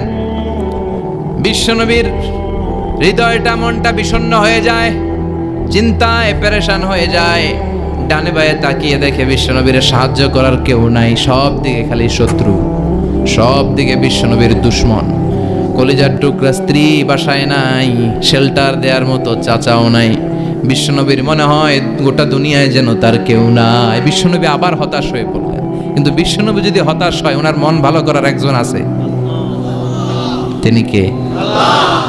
আল্লাহ বললেন, জিব্রাইল যাও, আমার নবীর মন খারাপ, স্ত্রীর বিয়োগে বিশ্বনবী বিষণ্ণ, চাচা চলে গেল, বিশ্বনবীর হৃদয়টা ভেঙে খান খান হয়ে যায়।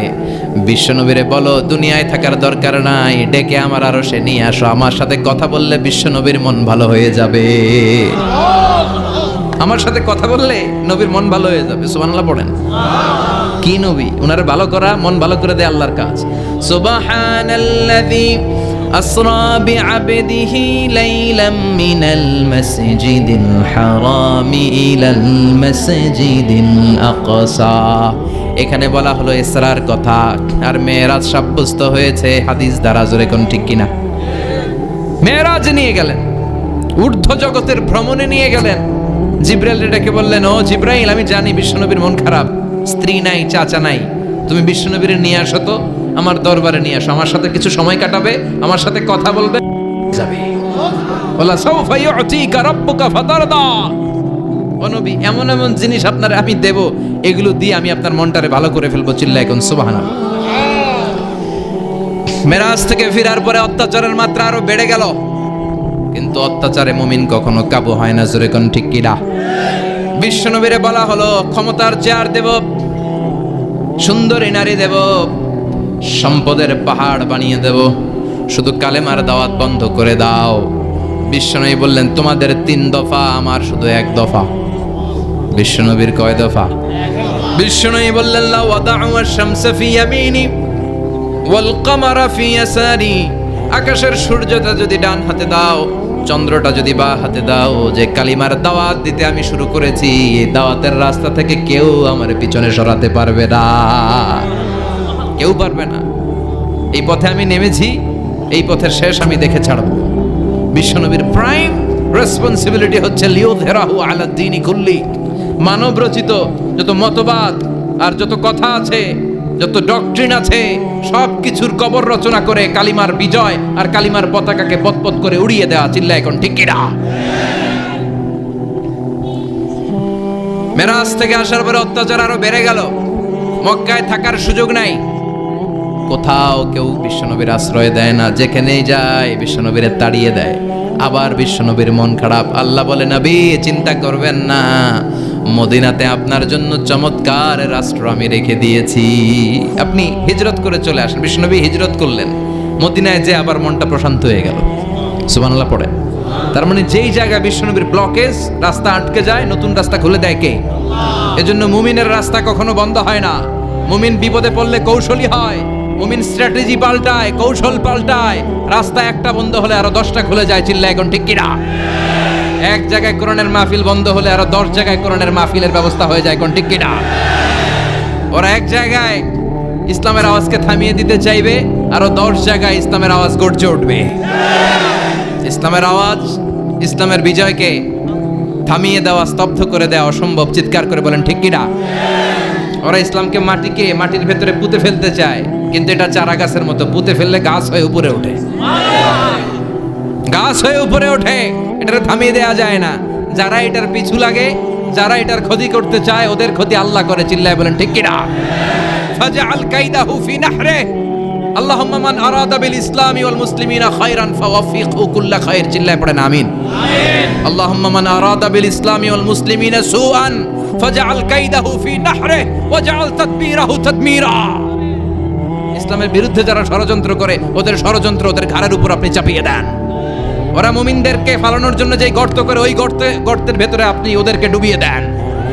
এটাই ইসলামের বৈশিষ্ট্য। ইসলামের পিছু লাগলে ও ইসলামের কিছু করতে পারে না, ও নিজের কপাল পুড়ে ফেলে। ইসলামের বিজয়কে কিয়ামত পর্যন্ত জারি রাখবে কে? ইসলামের আলোকে বাতিকে কেউ নিভিয়ে দিতে পারে? চিল্লায় বলেন পারে? একটা রাস্তা বন্ধ, 10টা খুলে যায়। আলহামদুলিল্লাহ পড়েন। মক্কায় জায়গা নেই, মদিনায় চলে গেলেন। মদিনার লোকেরা গাইতে শুরু করলো, তলাআল বাদরু আলাইনা মিন সানিয়াতিল ওয়াদা ওয়াজাবা আশ-শুকরু আলাইনা মাদা লিল্লাহি দা আইয়ুহাল মাবউসু ফিনা جئت من أمر المطاع جئت شرفت المدينة مرحبا يا خير دا পড়েন আল্লাহু আকবার। মদিনার লোকেরা কোন পথ দিয়ে বিশ্বনবী আসতে পারে। প্রতিদিন মদিনার নারীরা, পুরুষরা, ছোট্ট বাচ্চারা, আবাল বৃদ্ধ বনিতা দফ নিয়ে ওই রাস্তার চিপায়, ওই রাস্তার চারপাশে দাঁড়িয়ে থাকতো যে এই রাস্তা দিয়ে বিশ্বনবী আবু বকরকে নিয়ে ছুটে আসবে। তার মানে মক্কার এক রাস্তা বন্ধ করে দিয়ে বিশ্বনবীর জন্য হাজার রাস্তা খুলে দেওয়ার ব্যবস্থা করেছে কে? ওয়ালা সাউফা ইউতিকা রাব্বুকা ফাতারদা। ও নবী, অচিরে এমন এমন সুযোগ আপনার আমি করে দেব, এগুলো পেয়ে আপনি খুশি হয়ে যাবেন। সুবহানাল্লাহ পড়েন। মদিনায় আসলেন, আসার পরেই আল্লাহ তাআলা কিবলা পরিবর্তন করে দিলেন। এতদিন বিশ্বনবী কাবার দিকে নামাজ পড়তেন, এখন বাইতুল মুকাদ্দাসের দিকে নামাজ পড়ার জন্য অর্ডার করলেন। বিশ্বনবী কি আর করবেন, অর্ডারটা কার? নামাজ শুরু করলেন। ইহুদিরাও যেদিকে নামাজ পড়ে বিশ্বনবী ওই দিকেই নামাজ পড়ে।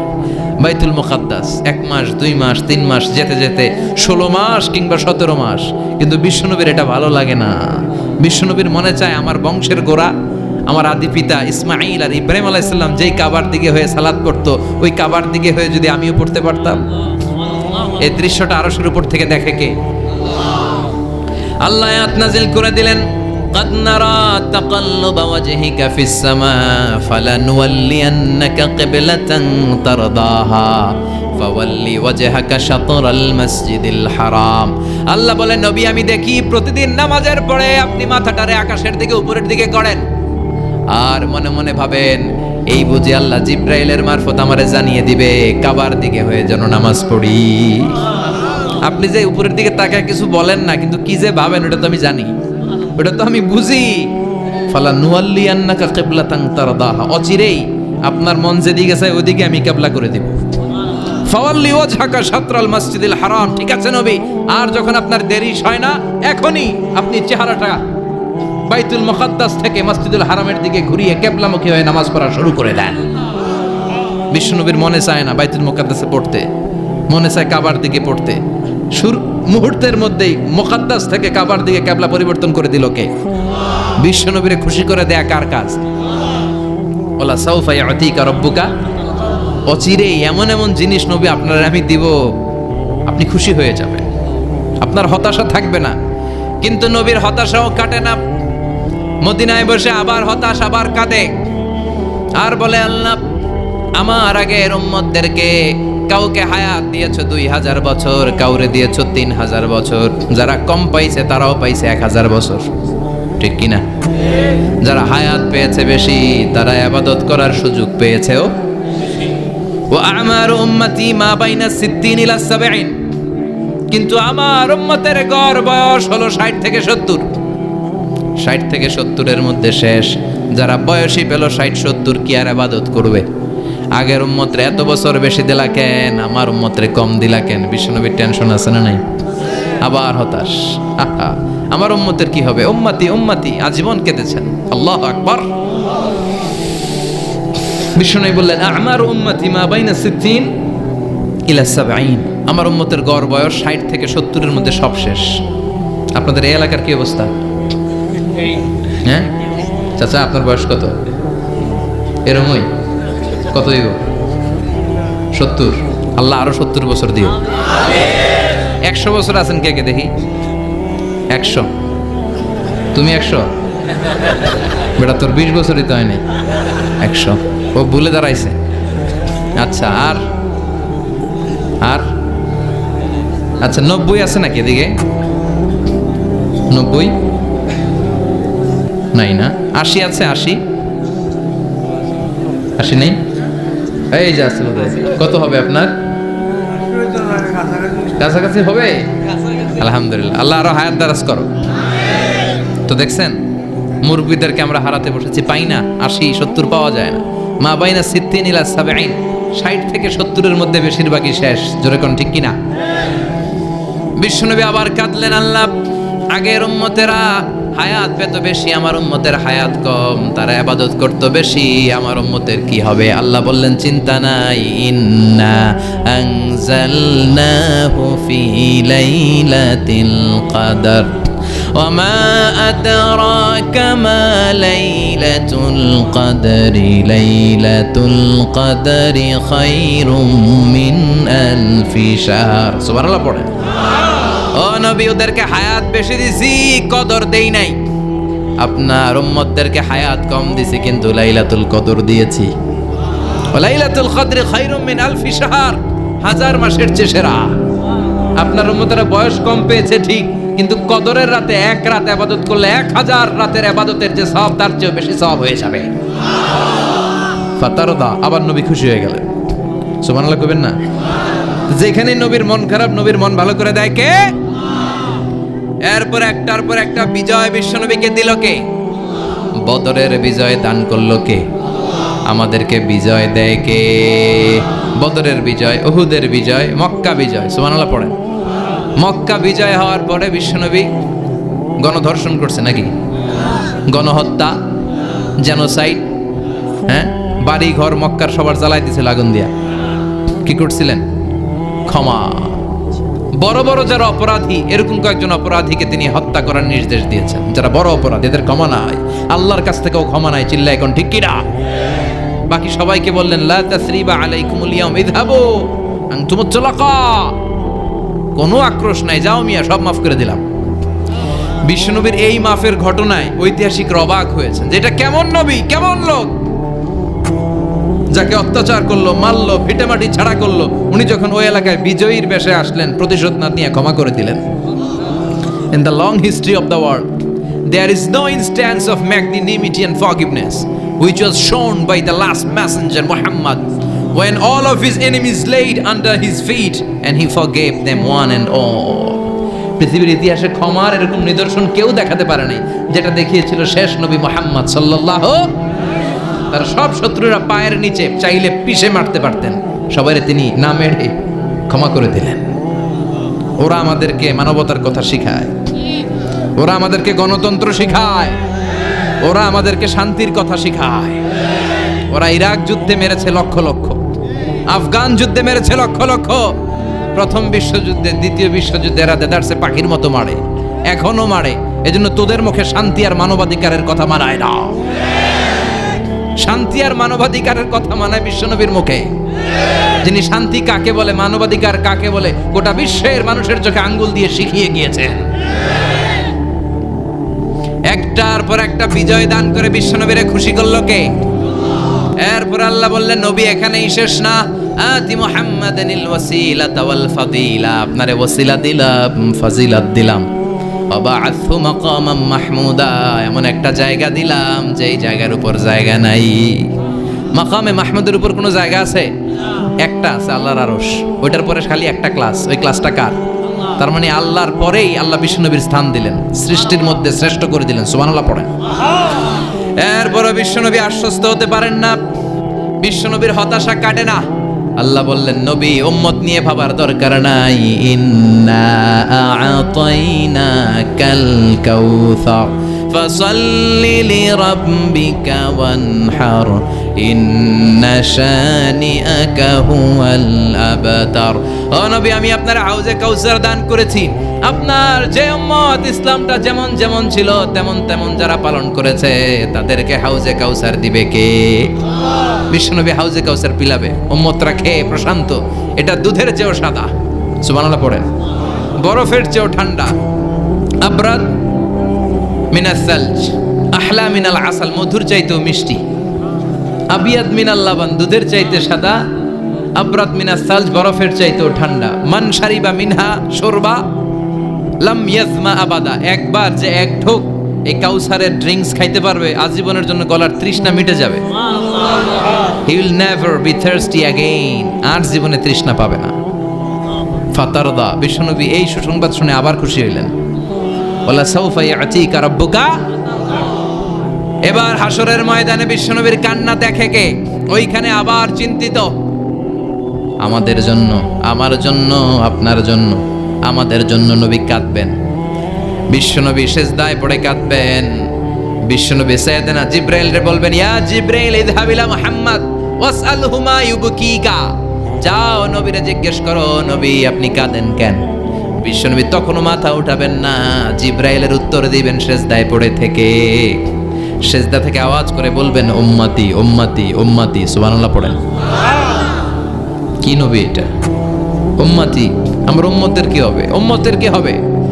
আবার আল্লাহ জিব্রাইলকে পাঠিয়ে বললেন, ও জিব্রাইল যাও আমার নবীরে বলো, ইন্না সানুরদিকা ফি উম্মাতিকা ফালা নাসুকাল ইয়াউম। ও নবী, আপনার উম্মতের ব্যাপারে আজকে আমি আপনার অপমানিত করব না। আজকে গোটা দুনিয়ার জিন্দেগিতে যেমনি একটার পর একটা পরিস্থিতিতে আমি আপনার রব আপনারে খুশি করেছি, আজকে কঠিন কিয়ামতের দিনে আপনার উম্মতের ব্যাপারেও আপনারে খুশি করে দেব গো নবী। আজকেও খুশি করে দেব। এরফা রাসাক, মাথা তোলেন।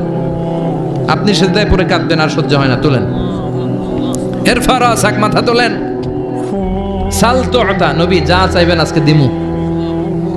ইশফা তুশাফা, যার জন্য সুপারিশ করবেন আজকে কবুল করে নেব।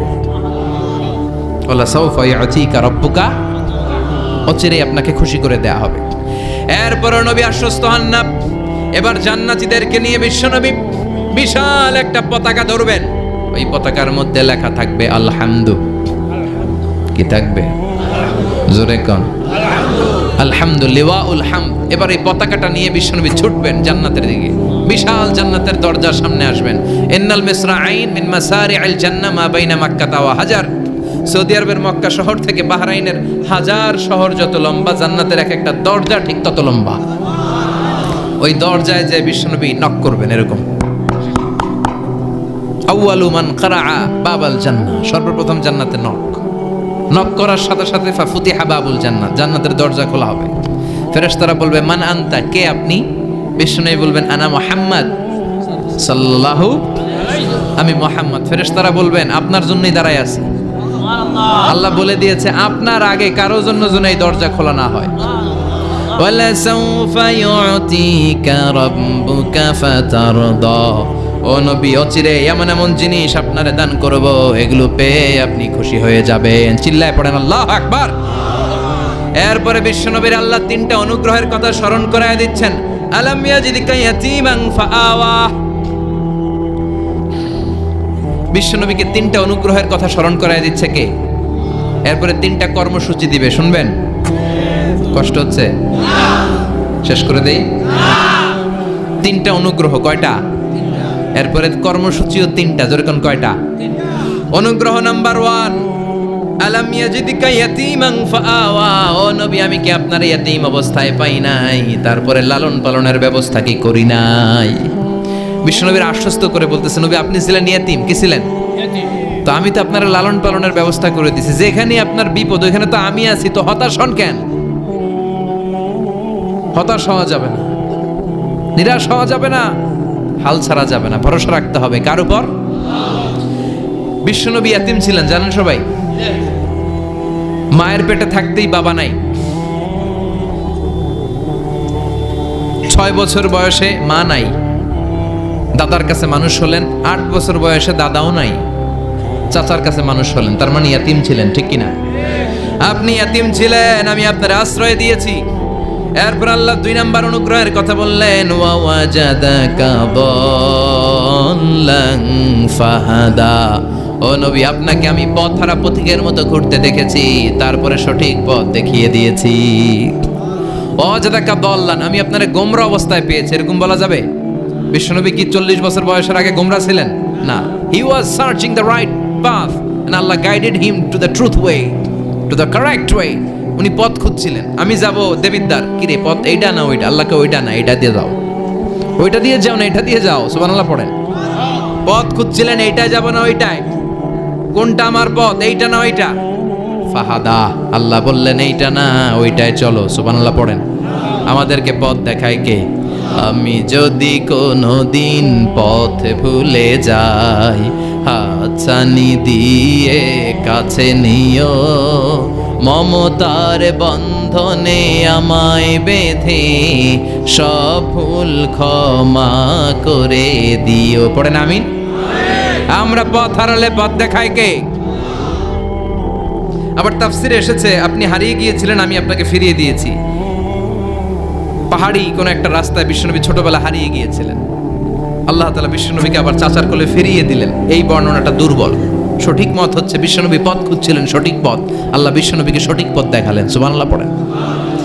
3 নাম্বার অনুগ্রহ, ওয়াজাদাকা আইলান ফাআগনা, আপনি ছিলেন নিঃস্ব, টাকা পয়সা ছিল না, তাফসিরে এসেছে ফা আগনা বি খাদিজা, খাদিজার মাধ্যমে আমি আপনারে ধনী বানায়া দিছি। বিশ্বনবীর কিন্তু টাকা পয়সা ছিল না জানেন, ছাগল চড়াতো, কাউবয়। মা মিন নাবিয়্যিন ইল্লা রাআল গানাম, ছাগল চড়াতেন। এরপরে খাদিজাতুল কুবরার স্টাফ হিসেবে, কর্মচারী হিসেবে ক্যারিয়ার শুরু করলেন। এরপর বিজনেস ম্যাগনেট হিসেবে শুরু করলেন। খাদিজাতুল কুবরার সাথে যখন বিয়ে হয়ে গেল, খাদিজাতুল কুবরা তাহেরা ওনার সব সম্পদের মালিক বিশ্বনবীরে বানায় দিলেন। আল্লাহ বললেন তোমার তো কিছু ছিল না নবী, খাদিজার মাধ্যমে বিয়ে পড়িয়ে দিয়ে আমি তোমারে ধনী বানিয়ে দিলাম। তিনটা অনুগ্রহের কথা স্মরণ করালো কে? তিনটা অনুগ্রহের কথা স্মরণ করিয়ে দিয়ে এবার বিশ্বনবীর তিনটা ওয়ার্ক প্ল্যান দিবেন। কয়টা ওয়ার্ক প্ল্যান, কয়টা কর্মসূচি শুনবেন? নাম্বার 1, আল্লাহ বললেন ফাআম্মাল ইয়াতীমা ফালা তাকহার। ও নবী, প্রথম কর্মসূচি খবরদার, এতিমের সাথে কবু খারাপ আচরণ করবেন না। কারণ আপনি নিজেই এতিম ছিলেন। নিজে কি ছিলেন? কথা কন। এতিমে এলাকা আসেনি? এতিমরা সমাজের সবচেয়ে সুবিধা বঞ্চিত মানুষ। এতিমের সাথে খারাপ আচরণ করবেন না। বিশ্বনবী বলতেন, এদিকে তাকান, আঙ্গুলের দিকে তাকাইছেন, আনা ওয়া কাফিলুল ইয়াতীমি হাকাদা ফিল জান্নাহ, আমি এবং এতিমের রক্ষণাবেক্ষণকারী, লালন পালনকারী একসাথে এইভাবে জান্নাতে থাকবো। এতিমের পালনকারী আমার প্রতিবেশী হবে, আর লালন পালন করবে তো দূরের কথা, এতিমের মাল খাইয়া শেষ। আছে না নাই? ইন্নাল্লাযীনা ইয়াকুলুনা আমওয়ালাল ইয়াতামা যুলমান ইন্নামা ইয়াকুলুনা ফি বুতুনিহিম নারা ওয়া সায়াসলাউনা সাঈরা। তুই এতিমের মাল খাস, তুই এতিমের সম্পদ খাস নাই, তুই জাহান্নামের আগুন পেটে ঢুকিয়েছিস। এতিমের সম্পদকে সে রক্ষণাবেক্ষণ করে দিয়ে এতিমের একটা ব্যবস্থা করে দিবে, ওইটা না, এতিমের সম্পদ মাইরা খায়া ফেলায়। তুমি এতিমের সম্পদ খাও না, তুমি জাহান্নামের আগুন পেটে ঢুকিয়েছো। এতিমকে ভালোবাসবেন, এতিমরে ভালোবাসা মানে নবীরে ভালোবাসা। কারণ আমার নবী এতিম ছিল, ঠিক কি না? এতিমের মাথায় হাত বুলিয়ে দিবেন। আল মাসহু, খেয়াল করেন, আল মাসহু আলা রাসিল ইয়াতীম ইউজিলু কাসওয়াতাল কলব। এতিমের মাথায় হাত বুলিয়ে দিলে হৃদয়ের কাঠিন্যতা দূর করে দেয় কে? এক সাহাবী এসে বললেন, ইয়া রাসূলুল্লাহ, জাআ রাজুলুন ইলা রাসূলিল্লাহ ওয়া ইয়াশতাকি কাসওয়াতাল কলব। এক লোক এসে বলে, নবী, আমার হৃদয়টা বড্ড শক্ত, হৃদয় নরম হয় না, এমন কিছু আমারে শিখিয়ে দেন যাতে হৃদয়টা নরম হয়ে যায়। বিশ্বনবী বললেন, তোমারে 3টা কাজ করতে বলবো। 1, ইরহামিল ইয়াতীম, এতিমের প্রতি রহম দিল হও। 2, আমসাহ আলা রাসি, এতিমের মাথায় হাত বুলিয়ে দাও। 3, আতইম তুআমাকা মাআহু, তোমার খাবার তার সাথে শেয়ার করো। ইয়ালিনু কলবুক, তোমার হৃদয়টা নরম হয়ে যাবে। অনেকে আছে দোয়া করলে চোখ দিয়ে পানি বের হয় না, আছে না নাই? কঠিন হৃদয়, হৃদয় নরম হয় না। এতিমের মাথায় হাত বুলিয়ে দিবেন, আপনার হৃদয়টারে নরম করে দিবে কে? যাদের ঘরে শান্তি নাই, জ্বালা যন্ত্রণা, একটু এতিমখানায় যাবেন, কিছু দান সদকা করবেন। ওরা খেতে পায় না, ওদেরকে খাবার দিয়ে আসবেন, একটা গরু দিয়ে আসবেন, একটা খাসি দিয়ে আসবেন, ওরা খাবে, আপনার জন্য দোয়া করবে। আর মাথায় একটু হাত বুলিয়ে দিয়েন। বিশ্বনবীর আল্লাহ বললেন, নবী, ফাআম্মাল ইয়াতীমা ফালা তাকহার, এতিমকে তুচ্ছ জ্ঞান করবেন না। আপনি নিজেও এতিম ছিলেন। ছোটবেলা বিকেলে খেলতে খেলতে সবার বাবা এসে ছেলেদেরকে নিয়ে যেত, আপনারা নেয়ার মতো কেউ ছিল না। আপনি নিজে এতিম ছিলেন, আপনি ওদের দুঃখ বুঝবেন, এজন্য খবরদার। ফাআম্মাল ইয়াতীমা ফালা তাকহার, বিশ্বনবীর আল্লাহ ধমক দিয়ে বলে, ফালা তাকহার, এতিমদের প্রতি কঠোর হবেন না, তুচ্ছ জ্ঞান করবেন না, এতিমের সাথে রূঢ় আচরণ করবেন না। এতিমের সাথে রূঢ় আচরণ করা কবিরা গুনাহ। নামে আল্লাহ কোরআন একটা সূরা দিয়েছেন, আল মাউন। আরাআইতাল্লাযী ইউকাযযিবু বিদ্দীন, পড়েন, ফাযালিকাল্লাযী ইয়াদুউল ইয়াতীম। ইয়াদুউল ইয়াতীম, আপনি কি দেখেন নাই? ওরা দিনকে অস্বীকার করে আর ওরা এতিমকে ঘাড় ধাক্কা দিয়ে বের করে দেয়। এতিমের সাথে যারা খারাপ আচরণ করে এরা কখনো ভালো মানুষ হতে পারে না। এজন্য এতিমের সম্পদ অন্যায়ভাবে আত্মসাৎ করা যাবে। এতিমের মাথায় হাত বুলিয়ে দিলে হৃদয়টারে নরম করে দেয় কে? বিশ্বনবী এতিম ছিলেন, তাই এতিমের দরদ বিশ্বনবী ভালো বোঝেন। এজন্য বিশ্বনবীর প্রথম ওয়ার্ক প্ল্যান, কর্মসূচি দিলেন, ফাআম্মাল ইয়াতীমা ফালা তাকহার, খবরদার নবী এতিমের সাথে কখনো খারাপ আচরণ করবেন। 2 নম্বর কর্মসূচি, ওয়া আম্মাস সাইলা ফালা তানহার। ও নবী, যারা সাইল, যারা ফরিয়াদি, যারা ভিক্ষুক কখনো তাদেরকে ধমক দিবেন না। ভিক্ষুককে ধমক দিয়েন না, ফিরিয়ে দিয়েন না। আমরা ভিক্ষুককে ধমক দেই, ফিরিয়ে দেই। গাড়ির মালিক গাড়িতে বসে আছে, রাস্তায় জ্যাম, কিছু ভিক্ষুক এসে স্যার 2টা টাকা দেন, ধমক দেয়, আছে না নাই? ও ভাঙ্গা থালা হাতে নিয়ে দাঁড়িয়ে আপনার কাছে টাকা চায়। আপনি বড় সাহেব, ওরেও বড় সাহেব বানাইতে পারতো কে? ওই ভাঙ্গা থালাটা আপনারে হাতে দিয়ে রাস্তায় নামাইতে পারতো কে? এই কাজটা করতে আল্লাহর কয় সেকেন্ড লাগে? এজন্য ফাআম্মা সাইলা ফালা তানহার, খবরদার ফরিয়াদি ভিক্ষুককে তাড়িয়ে দিয়েন না। যতটুকু পারেন দেন। বিশ্বনবী কখনো কোনো ফরিয়াদিকে তাড়িয়ে দিতেন না। সুবহানাল্লাহ পড়েন। যেই বিশ্বনবীর কাছে এসে কিছু চাইতো বিশ্বনবী দিতেন। বিশ্বনবী কখনো কাউকে ফিরিয়ে দিতেন না। বিশ্বনবীর কাছে চাওয়া মাত্র বিশ্বনবী দিতেন, না বলতে জানতেন না। সুবহানাল্লাহ পড়েন। না এটা কেমন করে বলে বিশ্বনবী জানতেন না। একবার এক সায়েল এসে বললে, ইয়া রাসূলুল্লাহ আ'তিনি কামিসান, আমাকে একটা জামা দেন। বিশ্বনবীর গায়ে তখন একটাই জামা। কয়টা? বিশ্বনবী কি আর করবেন, না তো করতে জানেন না, নিজের জামাটাই খুলে দিয়ে দিলেন। এখন বিশ্বনবীর গায়ে কয়টা জামা? কয়েকটা। কয়টা? কোনো জামা নাই। ছিল কয়টা? ওইটাই তো দিয়ে দিস। আল্লাহ বিশ্বনবীরে বললেন, ওয়াল্লাযীনা ইযা আনফাকু লাম ইউসরিফু ওয়া লাম ইয়াকতুরু ওয়া কানা বাইনা যালিকা কাওয়ামা। মুমিনদের বৈশিষ্ট্য হবে এমন, যখন দান করবে, দান করতে যে অপচয় করবে না, কিপটামিও করবে না, মাঝামাঝি। সুবহানাল্লাহ। মানে বুঝালেন নবী, আপনার যদি 2টা জামা থাকতো না হয় একটা দিতেন। ছিল কয়টা? তো ওইটা যে দিয়েছেন আপনি গায়ে দিবেন কি? কি নবী ছিল? একটা ছিল, একটাই দিয়ে দিছে। সুবহানাল্লাহ পড়েন। এজন্য যারা সাইল, ফরিয়াদিদেরকে তাড়িয়ে দেয়া যাবে না। উপরের হাত নিচের হাতের চেয়ে উত্তম। যারা দান করে, যারা সাইল ফরিয়াদিদেরকে দেয়, ভিক্ষুকদেরকে যারা দেয়, তাদেরকে পছন্দ করে কে? দে যাকাত, দে যাকাত, তোরা দে রে যাকাত, তোর দিল খুলবে পরে, আগে খুলু খাত। দে যাকাত, দে যাকাত, তোরা দে রে যাকাত। ঠিক কি না? দানশীলদের পছন্দ করে কে? আল্লাহ কৃপণদেরকে পছন্দ করে না। আল্লাহ দানশীলদেরকে পছন্দ করে। ডান হাত যা দান করে, বাম হাত তা জানে না। তার মানে গোপন দান। কি দান? গোপন দান আল্লাহর কাছে প্রিয়। গোপন দান আল্লাহর ক্রোধকে প্রশমিত করে, কমিয়ে দেয়। আপনার কোনো পাপ কাজের কারণে আল্লাহ যদি আপনার উপর রেগে থাকে, আপনি গোপন কিছু সদাকা করবেন, দেখবেন আল্লাহর রাগ কমে গিয়েছে, আল্লাহ আপনার উপর খুশি হয়ে গিয়েছে। সুবহানাল্লাহ পড়েন। কিন্তু লোক দেখানো যদি 1 কোটি টাকা দেন, অমুক ভাই মসজিদের জন্য দান করেছে 5 লক্ষ টাকা, বলেন মারহাবা। ভাই কয় মারহাবা। তো এই যে মারহাবা মার্কা যে দানটা, এটাতে কোনো সওয়াব যদি যদি তার মনের ভিতরে এই ইন্টেনশন থাকে যে আমারে মারহাবা বলবে, আমাকে হাতেম তায়ের চাচাতো ভাই বলবে, আমাকে দানবীর সমাজসেবক বলবে, শিল্পপতি বলে তাকবীর দিবে, ঘোষণা দিবে, এই ইন্টেনশন নিয়ে যদি থাকে, এই 5 লক্ষ টাকায় কোনো কানা পরিমাণ সওয়াব হয়েছে, এটারে মিজানের পাল্লায় তুলে দিলে কিয়ামতের দিন কোন ওজন হবে? কিন্তু আল্লাহরে খুশি করার জন্য 1 টাকা দিয়েছেন দান বক্সে। জুমার দিন বক্স যায় না, দান বক্স, 1 টাকার কয়েন টুপ করে ফেলে দিলেন, একজনকে দেখানোর জন্য দিলেন। তিনি কে? ওইটাকে উহুদ পাহাড়ের সমান ভারী করে আপনার আমল নামে আল্লাহ তুলে দিবে। কামা ইউরাব্বি ফুলুয়াহু, হাদিসে এসেছে, ওটের মালিক যখন দেখে তার ওটের বাচ্চা হয়েছে, তখন ওটের মালিক বড্ড খুশি হয়ে যায়। এই বাচ্চাটারে খাইয়ে দাইয়ে পেলে পুষে বড় করে। আমাদের দেশেও যারা গরু পালে, গরু গাভী পালে না, কথা বলেন, পালে, তো বাচ্চা হলে এটারে বড় করে কুরবানির হাটে বিক্রি করবে, আছে না নাই?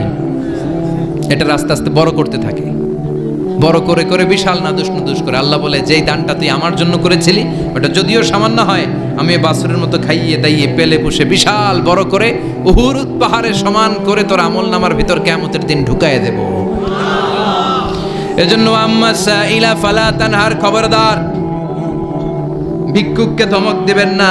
3 নাম্বার কর্মসূচি, ওয়া আম্মা বিনিআমাতি রাব্বিকা ফাহাদ্দিস। ফাহাদ্দিস, আপনার রবের পক্ষ থেকে যেই নিয়ামতগুলো পেয়েছেন এগুলোর বর্ণনা শুরু করে দেন।